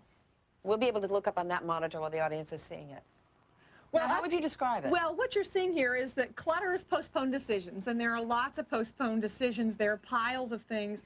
And one of the realities of our life, both in our bathrooms, our kitchens, our living rooms, our family rooms, is that there's lots of stuff that accumulates around. And now look what you've done. You've totally cleaned it up. And I mean, it looks good, but is it really organized as opposed to just throwing out some clutter? Well, that's really a good question, Meredith, is it really organized? And the answer is organization. Clutter's postponed decisions. And what we've done here is created a place to put individual things. There are some tips that you're going to find helpful that we're using here. The first tip is that there are only 3 things you can do: file, act, and toss. Explain that. Well, file, we've created some files. File could be file in a storage place. You'll notice here that we've labeled things. Action, things that you actually need to do. For example, here, take home is an example. Or one of my favorites here, calls expected. I have a phone call to make to you, you're not there, I leave a message for you to call me back, and the $64,000 question is, where do I put that piece of paper? That's in calls. And I used to just paste it onto my mirror. That's what exactly. I used to do. Another way you can do that. It's perfectly okay. Organization is not something that you have to do in a particular way. There are lots of ways to do it. Everybody does something right. Now, what other tips do you have? You have one that's called the art of wastebasketry. Right. Research shows, Meredith, that 80% of what we keep we never use. And when we organized this area, one of the things we did in the first shot, you noticed there were lots of mugs there. Now we've gotten rid of the ones you really didn't need and identified a specific purpose for each one. This one's candy. This one's business cards. But what do I just decide in my head? Okay, I'm just going to toss these things. Is that part of the philosophy? You got to know to just get rid of. Well, the art of wastebasketry question that's my favorite is, what's the worst possible thing that would happen if I didn't have this? And play it out. The worst thing is I'd have to buy it again. That would cost me $2. I'll do it. The worst thing would happen is I couldn't find it again, therefore I'm going to keep it. It's not a moral issue. How about the next one you have is half of any job is having the right tool? Absolutely. I grew up on a farm in Nebraska, and that's one of the things that my dad taught me. Here's an example. We talked about this tool. Notice these file folders have little pockets in them. So when you buy things one, don't fall out? That's right. It's having the right tool. Here's an example. This says take home, things you get here at the studio. But you know, if I don't know how to organize, how do I know what tools to buy in the first place? Part of my problem is I don't even know how to get started with the tools. Well, you want to put like things together by what it is that you want to do with them. These are bills I need to pay. This is memorabilia that I want to keep for the future. Here's exercise information that I want. Here's warranties for things. So there's a principle of putting like things together. So that is the final clue, really. Create a filing system for yourself. Exactly. Filing things away, and file could be generic in terms of a larger container that puts things where it is that you want. Now, I want to know what you did with my dead flowers and my bottles of beer that I notice are missing, Barbara, all right? I'm not going to press it, but... We're never going to tell, Meredith. And how long do you realistically think that I can keep it this way? You can keep it there if you will periodically review the things. And I think that's what's really important about this, is that organizing is an ongoing process and something you can do if you're motivated to do it and if you practice at it, like any other skill. Thank you, Barbara, very much. And Joy, all I have to say is my dressing room is nicer than your dressing room. Yeah, because now yours looks like a hospital. Thank you, Meredith. Thank you, Barbara. The book is called Taming the Paper Tiger at Home. Let's hope Meredith's dressing room stays this way. We'll be right back. Barbara, what reaction do you have watching some of this stuff? I'm not finished. I'll stream some more, guys, but I'm just going to get Barbara's reaction. Well, it's just a riot, really. I mean, I haven't watched them in decades, literally. In fact, some of them, I don't know that I've watched them all because I was always hard to watch myself. But now it's just fun. And what's, I think the most exciting is that the principles are still the same. I mean, we've improved them. Okay. So we've gone from FAT, file, act, toss, to art, action, reference, and toss, which is a huge improvement because it's so much more. Well, you've always say the art, or you said organizing is an art, the art of organizing. And so it's like, wait a second, that's perfect. I've said that for years, but I never thought, I guess, the file act toss came, again, a marketing thing. It was like clear the fat from your desk. So that was kind of where that started. It was putting it in the order so it was clear the fat from your desk because it was something that people could remember. Yeah. But I love, the art so much more. And it was interesting, that you could hear when people were talking to me how skeptical some people were. Like Meredith Vieira. I mean, and you could hear it wasn't really something she wanted to do. Oh yeah, you could tell. Well, you could tell from her before picture too that it wasn't anything she tried to do. It didn't look like. It just wasn't. And one of the things we've said over and over and over is that we are not in the business of trying to convince people. We're looking for people who've said, where have we been all these years? Because it does work. I mean, look how many years this has been going on. Exactly. I want to stop here because if you guys have been watching along the different videos, you've seen I don't know if you've noticed, but there has been a change in the way the tabs are on the folders through the years. When I see this always just makes me so calm. It makes me just feel so like I can exhale. The other, the way that, you had done it and everybody in the world had done it all these years was the staggered tabs everywhere. And that's just, and the reason we did the staggered tabs was to try to make it because you were looking for words. So you were trying to spread it all out so that you would see all the words. Yeah. But now that we've gone to the finding system, we don't have that problem. Yeah, exactly. You just know the order of the numbers. So guys, in our current system, this is what our filing cabinet looks like. And it's just so easy on the eyes. So I'll just keep playing. Do you want to keep talking or do you want me to turn the volume back up for a little bit? It's up to you. I can just play the video in the background and you react, or I can play the volume. No, just go ahead and put the volume up so people can think that's fine. All right, here we go. Anytime you want to interrupt me, let me know and I'll turn it down. Say something. This is great. Now we can eat dinner here tonight. I can't promise you that it's always going to look like this because life is messy. But what we've done here is we have created a place for everything. So even though you work with it in a messy way, doing the daily business of life, you can quickly recover when you want to have company for dinner. And my definition of organizing is how quickly can you recover? And now you can do it. Thank you. You're welcome. Very much. Barbara Hemphill joins us right now. Oh my, whose dining room was that? Raise your hand. or kitchen or living room. Well, I was always taught that order is the first law of heaven. You got to have everything in order. Why is it so hard for us to organize and keep order? Well, it's a really complex issue, but part of it has to do with the emotions of it. All that stuff represents our hopes, our dreams, our fears, our intentions. Yes. And in order to deal with all of that stuff, we have to come to grips with the fact that we cannot do everything we want to. And sometimes we have to give up the good to get the best. Yeah. Now, you know what was very interesting there for me? It was painful for me to watch her throw things in the trash. Well, we actually, let me stop there. That was We were not throwing, a lot of that was not going into the trash. A lot of that was a giveaway. And one of the things that I've learned is that for people who have trouble letting go, often there are people who have experienced a loss. Yes. And one of the things that makes it easier to let go is to find somebody else who needs it more than you do. And then it's easy. Because basically, slothful people are sometimes responsible people. It's like, this cost a lot of money. This would be good. This might be useful someday. But if you're keeping something and not using it that someone else could use more, then that's not good. Now, the thing, looking at that film, the thing that was interesting to me and that I know I've experienced, when it gets to be so much until it's overwhelming. Right.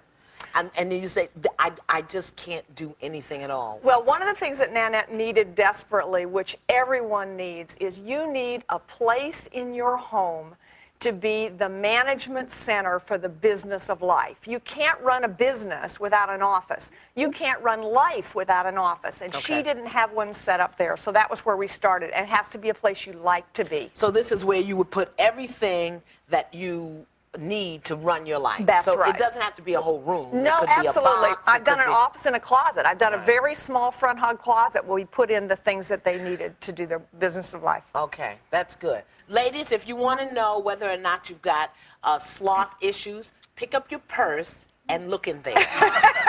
You'll get a clue, okay? If you want to find out more about how to clear the clutter in your home, Barbara Hemphill's book, Taming Your Paper Tiger at Home, is available in bookstores right now. What's our next deadly sin? You better stick around and find out. We'll be back in a Maverick of the Morning. She is Barbara Hemphill, founder and CEO of the Hemphill Productivity Institute and author of Taming the Paper Tiger. Barbara, this is a very common problem, particularly here at CNN-FM. Here's the ticker you were talking about, Barbara. Desks. How do we deal with the problem? How do we solve it? Well, Alan, the big issue is that clutter is postponed decisions. When your desk piles up, it's because of the decision that hasn't been made. And we've developed a system we call the FAT system. The good news is there's only 3 choices: file, act, or toss. File means, I don't know if I'll ever need it, but I'm afraid to throw it away. Act means the ball's in my court. And finally, toss, well, what's the worst possible thing that would happen if you didn't have it? Barbara, sounds very simple, but I would think most people with messy desks would simply say, I don't have time to organize. Well, Alan, that's really true, and I think the issue isn't a messy desk. The issue is, can you find what you need? And in this day and age, one of the issues is if you don't show up for work and somebody else has to find what you have, can they do it? And we've never taught people how to do that. Our company works on training people how to organize their workspace so that that intellectual property is available to anyone in the company who needs it. Research shows the average worker spends 150 hours a year looking for misplaced information. That costs money. Even people who say, oh yeah, I know where everything is in this mess, they're sort of fooling themselves? Well, sometimes they may know, but the real question is what happens if they're not. And with all the downsizing that's going on in the transition, there's so many instances of where one person in the company leaves and they leave behind a bunch of stuff. And one of the questions is when someone leaves your company, are they taking intellectual property with you that should stay with the company? Barbara, okay, so you've got that 3-step process. How do you get people to actually implement? Well, one of the issues, my experience is that there are 3 reasons that people don't do it. One is that they don't have the time. So management needs to ensure that people do have the time. And we've developed some things that make that possible. For example, one of the things we do is a file clean-out day, which everybody's required to participate in. And we turn it into an event that really works. And one company with 48 people had recycling bins, 23 of them full at the end of one day.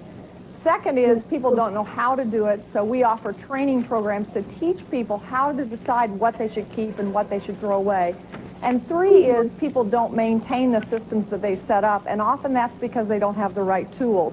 And so we work with companies to help them develop the kinds of tools that they need to make sure that the decision-making is implemented on an ongoing basis.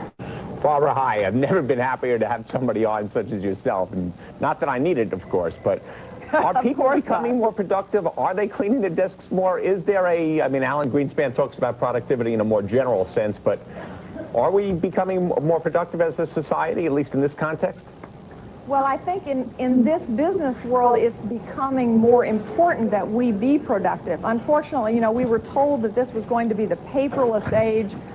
The latest study shows that by the year 2005, there will be 50% more paper in offices than there was in 1995. And unfortunately, we've never taught people how to deal with this issue, and so that's what our company focuses on. Barbara, clearly you are in a growth industry. Finally, how much do companies have to pay for these services that you provide? Well, it depends entirely upon the situation. We're very customized. It can range from a few $100s to many thousands of dollars, depending upon what the company needs over what period of time. The issue is that the ability of any employee to accomplish any task is directly related to their ability to find the right thing at the right time. And we offer a service called the Productivity Quick Start, in which we guarantee a 10% increase in that ability, and if they don't get it, they don't have to pay. Barbara Hemphill, thank you very much for your advice on neatening our desks in our lives. But we're going to welcome in Barbara Hemphill, who has been organizing, has her own organizing company where she helps Fortune 500 companies as well as individuals alike to act. So Barbara, this is the one. Do you want to give a little bit of preview before you show this, or should we watch it first and then tell? What do you think? Let's watch it first and then Okay. we'll yeah. Watch this, guys, and then listen up for the after effect. Okay. Actually organize their lives and to get themselves back in style. 20 years she's been doing this, and along with your value, you're also going to get a special bonus that is not included. I bought this product, by the way, of course, because I was a Barbara Hemphill fan. Okay. In the price of the value. You're also going to get her brand new book, Taming the Paper Tiger, at home. But let's welcome in Barbara Hemphill. Nice to have you with us. Nice to be here, Kathy. What a great organizational system. Oh, I am so excited about this. In 25 years, this is the neatest product that I've ever worked with, because it allows people to organize in the way they want to. Yes. I was born, I'm a musician, and organizing is one of the things that people think you have to do it a certain way. Not here. The book that this is based on is called Love It or Lose It, Living Clutter-Free Forever, and there's 5 steps in it. Design your vision, eliminate your excuses, commit your time, select your tools, and maintain your success. The common word in there is your, and this is a tool that allows you to do it in your way. Look at this. First of all, it's a patented design, so watch how this just pops out. You can go right through, and all the little tabs are included, you know, from pet documents, from records to keep. Everyone's different. You know, right. Every kit allows you to have, each kit has its own labels for the particular kit that's in it. This one has a book in it, which is 25 years worth of experience about how you organize a particular aspect of your life. This one's called the Annual Organizing Kit, so it's perfect for taxes. We're getting ready to deal with taxes. Think how exciting it would be to go into your accountant this year, and instead of having this big pile, you walk in and say, here it is. They'll also charge you a lot less too, because the more organized that you have it and the more that you have your records together, the better the value that you have. That's why I'm actually purchasing 5 of these, not only for this year, but also for years to come. But I'm going to use one that I'm going to do for each one of my children. They're at a great stage. How many times do you walk in and you're trying to think, where's my child's Social Security? Where's their passport? Where's this? Where's their birth certificate? You can now completely organize this in the system. But look at what you're going to be receiving, because first of all, you're going to get this beautiful embossed. It's more of a folio. And what you see right down here, you're going to actually get a number of these that you can take: annual kit, legacy, identity, children's kit, connection, memorabilia, easy access, stationery, invoices, everything. You can take and you can label that. It's beautifully embossed foil in a lavender foil. And then as this just pops open, right like this, it is a patented design that every single time it just pops out, you pull, and you can view. So you can see everything, but you can also go through individually and you can write notes on those. So you can compare actually page to page right along with this. So not only is it beautiful, but it's also incredibly functional, pops back every single time. And then you also have over here on the one side a perfect place for you to keep everything that you need. It's where you can keep, I would say what I would do is before, if I'm paying all of my bills, I can put all the bills and the receipts and everything right inside of here, and then whenever I get time, if I get a free moment, then I can go through and organize it. But if we keep organized throughout the year, it's really going to be great. But imagine these all lined up, all up in a bookshelf. Each year, having those taxes all completely organized. Well, one of the reasons this works so well, Kathy, is that, you know, a lot of times when we look at organizing, my clients say, oh, you know, organizing is such a big job, and I can't get started. And here's a good way where you can pick a certain area. Because I've been organizing for 25 years, my life is pretty well organized. So many of the things that people struggle with, I already had done. So when I got this kit, I thought, well, now how can this How be can you used? use it? How Right. can I use it? Well, my mother-in-law died recently, and she owned a lot of property. And one of the things that came was all these piles of paper, you know, the Things that legal probably papers. look like this that you have over here. Exactly. All these just layers and and piles look how often there's something ugly like this. Well, now I put them all in here, so every piece of property is in here. So if any of the children want to know what's going on, or if we need to talk to the lawyer, and everything is all together. Look how nice that is. So she has all the attorney at law stuff over on this side, all the bills that need to be paid, bank information, dreams and directions. I mean, all of that's completely organized, all here within the system. So even somebody who is incredibly organized can also use this. But it's that time of year, and we were just talking about it because I really started my New Year's resolution with working out. But another one that I had was just getting my life in order and getting my life organized. But that's everything from my children to my parents. How many of you care for your parents? And they have different things like your mother-in-law had pieces of property. Well, this you and that. mentioned something here too. I think, Kathy, you know, I mean, true confessions time, Yeah. right? How many people in January said, okay, this is the year I'm going doing to get it. organized? And here we are at the end of February, and it's like, oh, I didn't do it again. We know tax well, season's 6 that's weeks right. away. It's not too late. Now it's time to do it. And by having kits to organize different areas of your life, another area that a lot of us are dealing with are parents who are aging. I And agree. this is a great place to put, you know, the power of attorney and the wills and the medical things, so that if you do have to take a parent to a hospital or something like that, you can carry this with you, and it looks so nice and so impressive. And you know what's interesting is when you are well organized, people treat you better because very it true. looks like you have your act together, and they have confidence that you're going to keep track of what's going on, and I think you get better service. And you know, one of the other issues I think here that's really important, you know, there's so many things in life now that we cannot control. I do a lot of public speaking, and one of my most popular topics is organized living in a disorganized world. It's about controlling the things you can, and this is a tool that it gives you such a good feeling when you need to find information. You can instantly find what it is that you need. And you know what else too? I want to let you know, because I think this is really important, because she is not only have you had a successful organizational system, but you've also written numerous books on organizing. And this is your survival guide for life. This is included in here as an extra bonus, and it's a $15 value that we're including in here today in the value at no extra cost. I mean, coupon coordination, message mania. I mean, it tells you every scrapbooking how is long. in The here. reason I wrote this was people asked me the question, how long do you keep bank statements? How long do you keep credit card receipts? How long do you keep insurance policies? And it gives you every information you need to know about I that. know. My husband's always wanting to throw away bills. I'm like, honey, no, it's 7 years. You got to keep them forever. But how nice would it be that every single time, like my husband said, where are our tax returns from 3 years ago? Well, 3 years ago, I wasn't very organized. Last year was the first year I got organized. Well, now But you have a used kit for every year. Something like this is what I used. And let me just show you something, because this one's not torn apart, and I'm not going to tear it apart.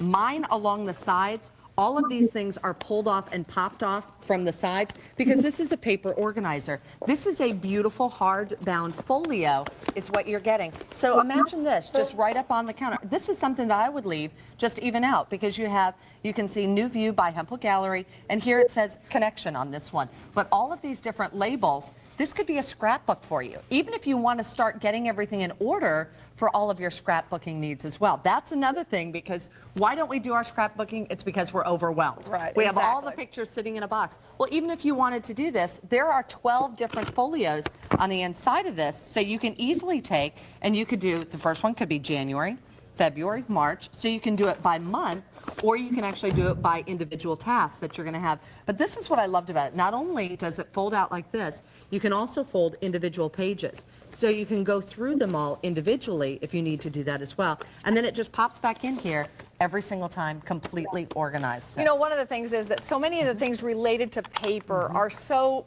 difficult and frustrating to do. And then when you try to do them with something that's ugly, you know, an old binder or a folder or something, here's something that's beautiful. And so it makes a task, which, let's face it, it's not all that much fun, a whole lot more pleasant. I agree. And you can customize it the way that you need to do it. I definitely want to recommend that you pick up more than one of these. Only the first 1,000 are going to come with the Taming the Paper Tiger at home. I will tell you, right now we have about 600 of those left to go around, and then they will be gone. But it's the annual organizing kit for the year, and it tells you how to do that.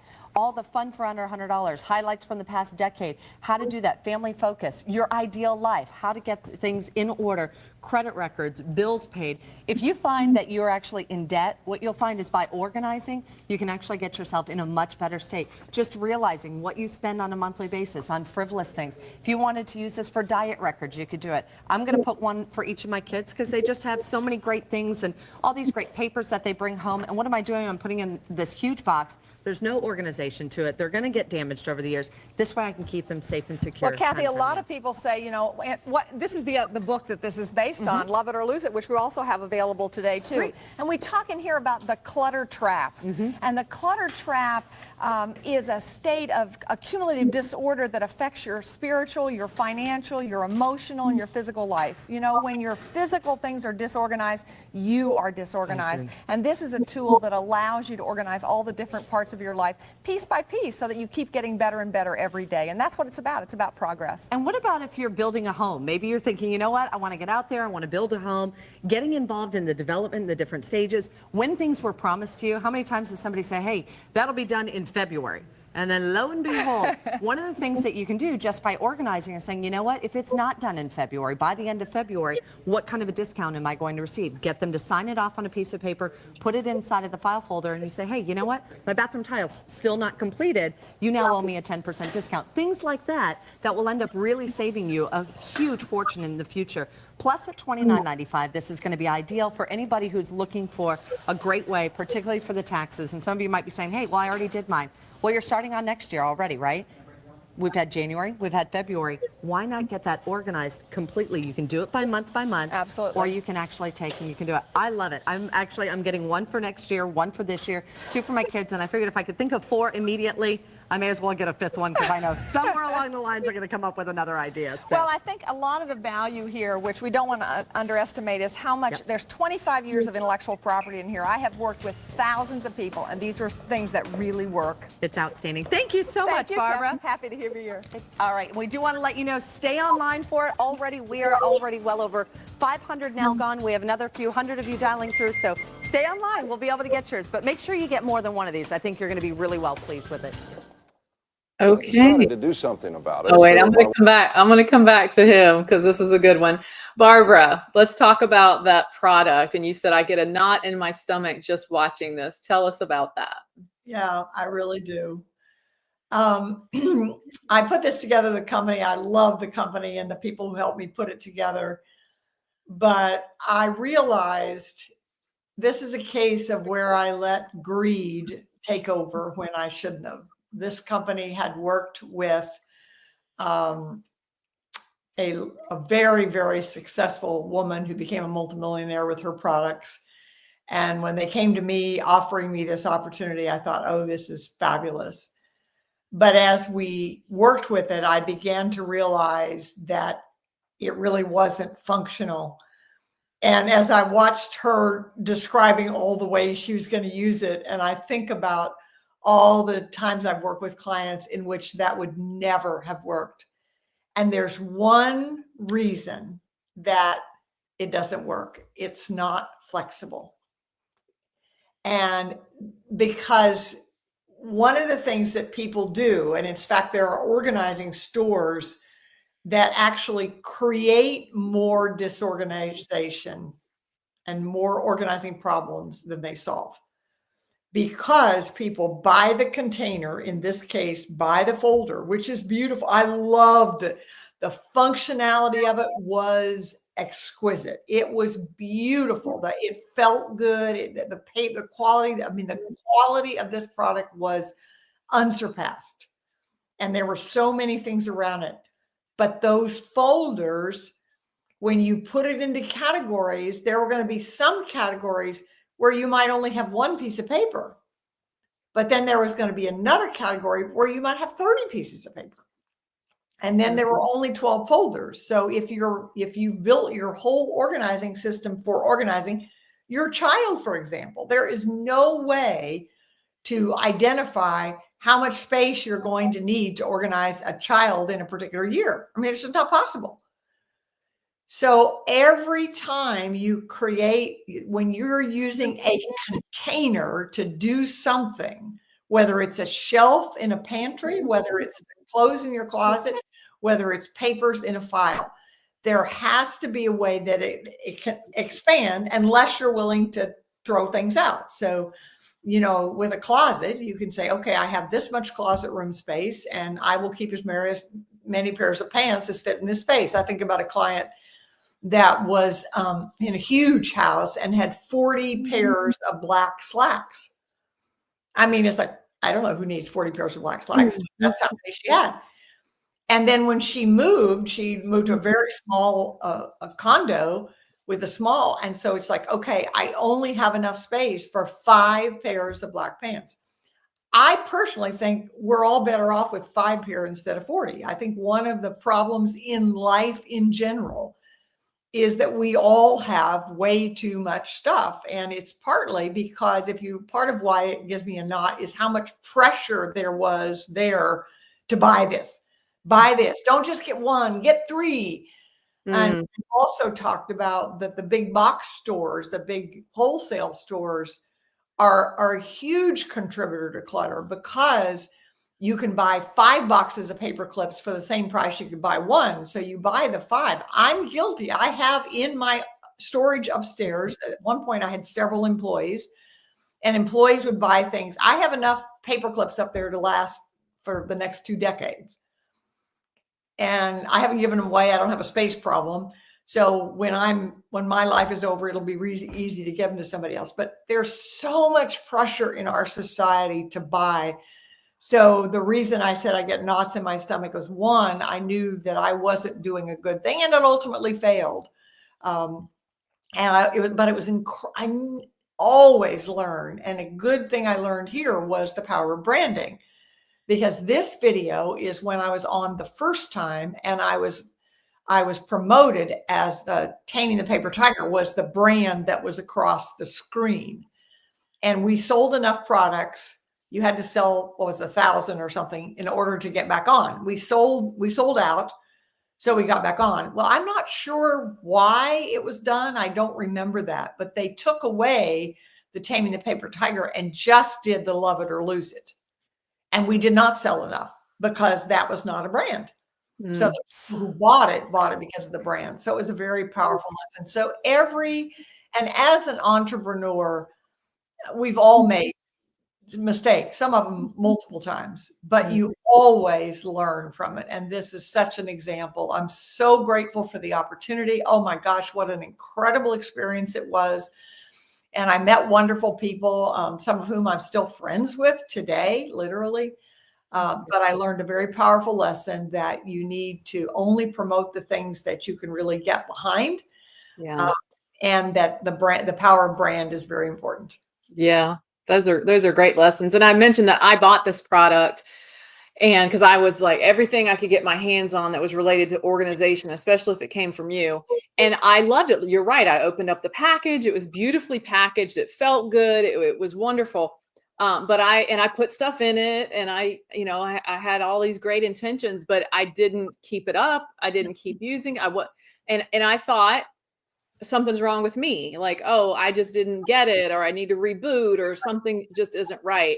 And so that's also what gives me the knot, because there are so many people who have bought all of these organizing tools or even worked. I mean, one of my saddest stories is a client that I ended up having who said that she had hired 3 organizers in 2 states and paid over $10,000 and was worse off than when she started.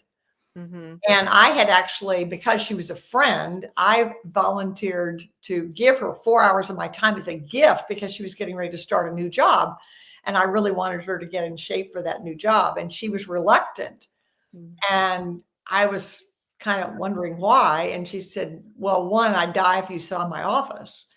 And how many times have we heard that? You know, I said, okay, I don't need to see your office. Put your papers in boxes and bring them to my office. So that's what she did.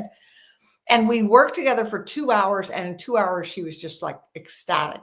And I'm saying, okay, I have a question. What's different about what we did than what you did with those other organizers? And she said something that I will be forever grateful. She said 2 things. One is I never understood that my piles of paper were postponed decisions. And 2, you didn't tell me what I should do. You asked me what I was willing to do. Mm-hmm. Yeah. I'm sitting here wondering too, Barbara, some lessons we've learned along the way through the years, that maybe this was a wonderful tool. Maybe it actually could be a good tool, but there was no consistency or no. That's one of the reasons we have our SOAR program, is because we teach these great systems and we have these amazing tools, but if we don't use them, then it's like, oh, that was a waste of time, waste of money, or whatever. Maybe we felt that way about this product, but I wonder if this became. I'm just using this product as an example, but people could say the same thing about the Swift file or the SOAR board or calendar. Oh, a good example is calendar. Oh my gosh, think through the years. And you know, my daddy used to say, I mean, we got this because my daddy on the farm used to say half of any job is having the right tool. And we changed it to say half of any job is using the right tool, because over and over we had people who had, and calendar is the perfect example. Because I cannot tell you dozens and dozens of clients who have spent hundreds of dollars on fancy leather bound 3-ring binders, every kind that could ever. I'm that person too. Trying to find the right one. Yeah. And first of all, there is no perfect tool. There just isn't. Yeah. So part of what we do in our SOAR program is help people analyze the tools they've had to figure out what about it is working and what about it is not working. Yeah. And so you're looking at what things do you like? And then you look at the new one and you see what problem is that going to solve? And then the problems it doesn't solve, what's the workaround? Because everything has a workaround. Yeah. We see this now in technology. Oh my gosh, Andrea, how many conversations have we had with businesses about what platform to use for this, that, and the other? Because, oh my gosh, that's why I say that clutter is a bigger problem now than it was when I started 47 years ago. Because there are so many more options. And it's not that they're all bad. It's not. They're most of them. Now, the thing that I did there, that was an exception. I personally don't think that was worth manufacturing, and I wouldn't do anything about it. Yeah.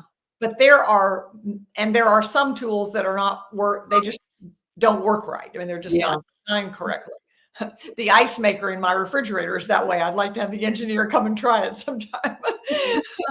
But for many cases, every tool has some pros and cons. So you want to look at the tool you've got, figure out what the pros and cons are, but make sure you use it long enough to figure out what you like and what you don't like. That's the only way you'll make a better choice the next time. Yeah, absolutely. And we've learned that lesson through the years. And one of the ways that the SOAR to Success program works now is it is all about the consistency, accountability, showing up and working together. We did this years ago where we created a course and you could just buy it and press play and there you go. But people didn't continue. They didn't keep it up. There was a huge piece missing. And I want to just give a shout out to one of our newest team members, Juliana. She is a huge asset to where we are now with the SOAR program, because she's the digital piece. Like, she is the person that when we teach our SOAR board system, there is a learning curve. And rather than just saying, here, go set up your SOAR board and start doing it, we give you support. We have somebody that says, here, let me help you customize it for you and how your brain works. And she helps you. So we say, paint a picture of what you're trying to do and we will help you get there. That's right. You paint a picture for Juliana about how you're trying to use the SOAR board and what you, then she's going to help you get there. And that's the reason that the course, when we put it together where you just took it on your own, didn't work, because it didn't give you a way to nuance it. Well, I like that part, but I'm not sure about that part. And so you don't know whether it's not working because you're not working or because you're not using it in the right way. Exactly. And then the clients felt like I did with this product. It's like, oh, something's wrong with me, because if Barbara created it, it must work, and something's wrong with me. So, and that's not the case. So we've built that in. So if you go to lesscluttermorelife.com, there's a short training there. It's a free 12-minute training, but then that will lead you to a workshop where we introduce you to the SOAR board. And a big piece of that SOAR board is the community, other people using it and learning it, as well as what we call digital office hours, where you can connect outside of class. We also have class, and we have co-working time where we actually do the work, but you can connect outside of class and get help. I have to say this, and then I'll move on to Bill Leslie. We're almost finished. This is the end of. You guys see where the red dot is? This is the 4th video. And so when that is the end, we're ending the stream. So we'll say goodbye to you when that little dot gets to the very end. But Barbara, as I was sitting here going through my old notebooks so that I can toss the notebooks, I'm pulling things out, and I'm really not pulling much out at all. I'm just maybe jotting down some notes that I saw that I liked. And I turned to the page here, and it says June 5th, 1978, 42 years ago. Oh my gosh. I'm in my 2020 notebook right now. Oh my gosh. We're 5 years later. Okay. So anyway, all right. So let's go to this next one. This is in your local area. And like I said, we're almost towards the end of the stream. You guys, anybody that's been with us the whole time, we're at 3.5 hours now. You guys are amazing. I don't know if you've been coming or going, or new people have been joining in or whatever, but thank you for being here. And this will be on YouTube. So go to our YouTube channel. You can go back and you can fast forward, rewind, whatever you need to do to catch it. But we're going to wrap it up in the next, let's see how many minutes the rest of this is. That's it. So about 15 minutes left. Here we go. Thousands of people, and these are things that really work. It's outstanding. Thank you so much, Barbara. Happy to be here. All right, we do want to let you know, stay online for it. We are already well over 500 now gone. We have another few hundred of you dialing through, so stay online. We'll be able to get yours, but make sure you get more than one of these. I think you're going to be really well pleased with it. And I decided to do something about it, so my wife Cindy and I called on organizational experts Barbara Hemphill and Gloria Fritz Fontana for some help. What we want to create here, and I believe what every household needs, is what I call a home office for the business of life. You want to really see a cool drawer? This is the drawer, the disaster drawer. It's just everything. You name it, it's thrown in there. Well, clutter's postponed decisions, and so one of the issues we're going to decide here is what do we need to keep. I don't know what to do with pictures. I have pictures everywhere. Still a problem. Every home that I go into has lots of pictures, so I always get a larger organizing box for photos. This is kind of my cubby hole from Hades, I call it. It's a mess. Well, this lends itself well to creating one of these for each member of the family. So it could be where phone messages are put, where you drop off your keys and things like that. This is a problem area. It's the island in the kitchen, and it seems like everything migrates here. This is a report card file. Is it for one of your children? Yes. My suggestion here is to have a box that's for that particular child. It's kind of crowded over here. I mean, let's take a look. We have our pottery collection up there, as you can see, and we love that. I've always wanted to open it up and let everybody see it a little bit better.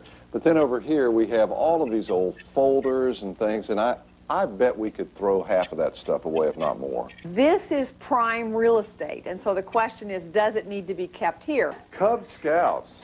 How long has it been since William was in Cub Scouts?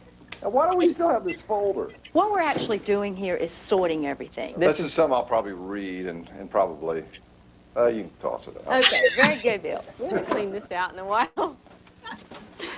Cindy, I know I didn't see you go into the trash can. Cindy is more of a, shall we say, a pack rat than I am. He'll be looking for something later. Barbara, I'm worried. this doesn't look like it's helping. I mean, we've taken all this stuff over here, and then it's like all over the kitchen now. Are we going to be able to fix this? In every organizing process, things get worse before they get better. Gloria Fritz Fontana and I will work on this together. We think this is a 4-hour job to do this whole thing, get a system completely in place. And on Wednesday morning of this week, we will show you the transformation in our kitchen. I can't wait to see. Well, get ready for an amazing makeover. Home Sweet Home is a prettier place this morning. Stuck in with all the clutter. So If you were watching Monday, you saw the mess. Kitchen drawers clogged with clutter. The island area, a magnet for most anything. Cabinets crammed with cookbooks and dusty files. Organizational experts Barbara Hemphill and Gloria Fritz Fontana analyzed the situation and went to work. Cindy and I thought we had a space problem. Turns out we really didn't. we threw away 2 garbage bags full of old things that you were comfortable getting rid of. In less than 4 hours, our kitchen is transformed. I think it looks wonderful. I'm really pleased with how everything looks so organized now, and I can find stuff. This one happens to be the inbox. That's your mail. This is our file or update box. Do you like these? Are they working for you? Yeah. The inbox I love because I can take everything that comes in and just put it in there. If the island gets full again and people are coming in unexpectedly, we can pick that up, put it in here, knowing that it needs to be sorted, and we have a system for where it needs to go and channel that. That's exactly right. So, all right. Okay, great. Barbara also installed her Paper Tiger software on our computer. It makes it easy to track reference files stored in a portable container. We also have a new Go file for every day of the month and every month of the year. I panicked at first because I was looking for something for camp, and it was like, oh, I got to pay that today. Where is it? Is it in June? No. Oh, it's in the day it's supposed to be. What do you think? I mean, it was pretty bad. I think it was pretty typical. I mean, when you're running to soccer games and to catch an airplane and you're home from work and you got to fix supper, things are going to get messy. But if you've got company coming or you're just tired of looking at the mess, this is a reset button. And you can say, everything does have a place. One added benefit of this cleanup is I found the cufflinks that I've been looking for months. Barbara Hemphill has put together a list of 18 time-saving tips for getting organized at home. You can find that list by going to WREL.com and clicking on web links. What an improvement. How's it still working out? Great. Yeah? So far. Looks good. I'm Because wondering we're trying real hard. well, that's good. Yeah. I'm wondering what kind of cake you had going on there on the counter and why we didn't get any. Cindy makes a mean pound cake. Does I'll tell she? you what, yeah. All right. Wow. That was awesome. So you said he's retired now. Yeah, he's a wonderful musician and artist, just an amazing man who's such a blessing to so many people. It was such an honor to work with him and Cindy. They were really wonderful people and they were so open. It's really one of the joys of my life to do that. That's great. I saw at the end there, we were still staggering. You were hadn't switched to the 2 rows. I love those 2 rows. That makes all the difference in the world to my brain. Well, it's such an example of how we've evolved. You know, there's probably, I don't know, 90%, at least 80% of what we teach is what I've been teaching from the beginning. Yeah. But there have been little changes. We've changed file app to art, which I think is huge. We've changed from the 5 to staggering to just to have the 2. And part of the reason for having the 2 is that you can then use the right side. If you want to put a text label on it, you can. And many people do. Training wheels. I call those training wheels. That's right. Yeah. Training wheels. So, there are 4 questions that we use all the time for someone to determine whether something is organized. Mm-hmm. And the first question is, does it work? Is what you're doing working? And secondly is, do you like it? Because there are times when people, like even organizing it, will come in and fix it. It's like, yeah, it works, but no, I don't. If you don't like it, you're not going to sustain it. That's why it's art. And so liking it is important. The third one, which is the most impactful, is does it work for the people that it impacts? And that's our family members, our colleagues, you know, if we're in a volunteer, it has to work for everybody. And there's compromise that has to come in there. You cannot force anybody else to do it your way. Really have to work. And that's again where a consultant can help you, because an outside person can help you figure out the nuances and how you can make it work for both. And then the last one is, can you recover quickly? Because just as Bill pointed out in there, things get messy and you get company coming, or you're traveling and you stuff stuff in the drawer in order for company. But notice they had that one drawer, which was their inbox, their to sort was one drawer in the kitchen, which meant they knew exactly where it went, but it also put boundaries on. And when you think about it, boundaries are so important. They're so important in relationships. They're important in organizing. And it's like, if that gets full, then okay, that's it. That's the boundary. We now have to do something about it. But you know how to recover because you have a system. And if it's difficult to recover, and one of the things that I'm passionate about is identifying what level of clutter you're willing to live with and how long to clean it up. So in my own example, if you come to my house on a Thursday or my office, you might look around and say, they pay you money for organizing? Because I am not naturally neat. I love to start things. I pull projects out and then I get distracted and I go somewhere else. My daughter says, when I cook, she just about has a nightmare because I'm one who pulls out a pan and that's not the right size. And then another one and I get out the spice and I don't put the lid back on. And so when I'm done, it's a disaster. But Friday is cleanup day, 1 week. So I'm willing to live with clutter for 1 week.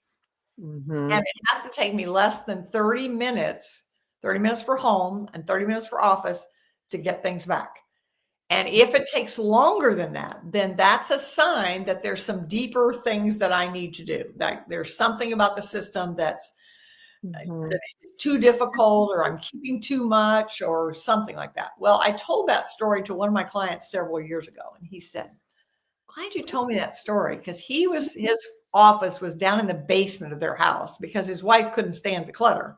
And he hated the basement office and she hated the clutter, but he ended up down there. And he said, I hate to clean clutter. But he said, if I would do it first thing in the morning, I could do it in less than 5 minutes. And then he said, I'd have it done. And he reminded me of Brian Tracy wrote a book called Eat That Frog, which was about doing the hardest thing first. And that's what he said. He said it would be eating that frog.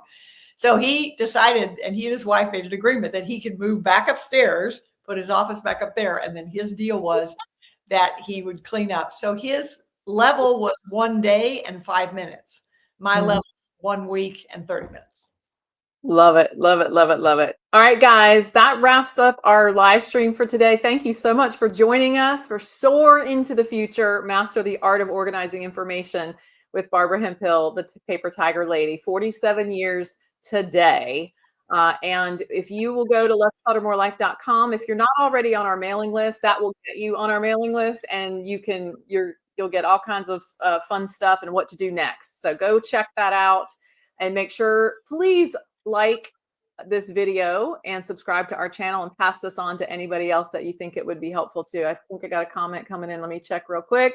Okay, awesome. Thank you so much, Tim. You've been with us since the very beginning of this live stream, 3 hours and 20 minutes, 3 hours and 40 minutes ago.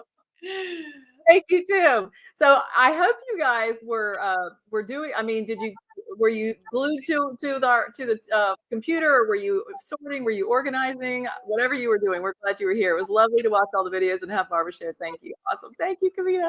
Thank you, everybody. I'm so grateful. I love you all. And if we can help you accomplish your work and enjoy your life, please don't hesitate to ask. Come soar with us. All right. Bye, everybody. And again, let me just last thank you to our team. Thank you to Mommy, Marge, and Eds, and to our newest team member, Juliana, and of course, our amazing team of certified productive environment specialists. And if you want to find out about that, go to becomeaspecialist.com. Thanks, everybody. Enjoy the rest of your day. Bye. Bye.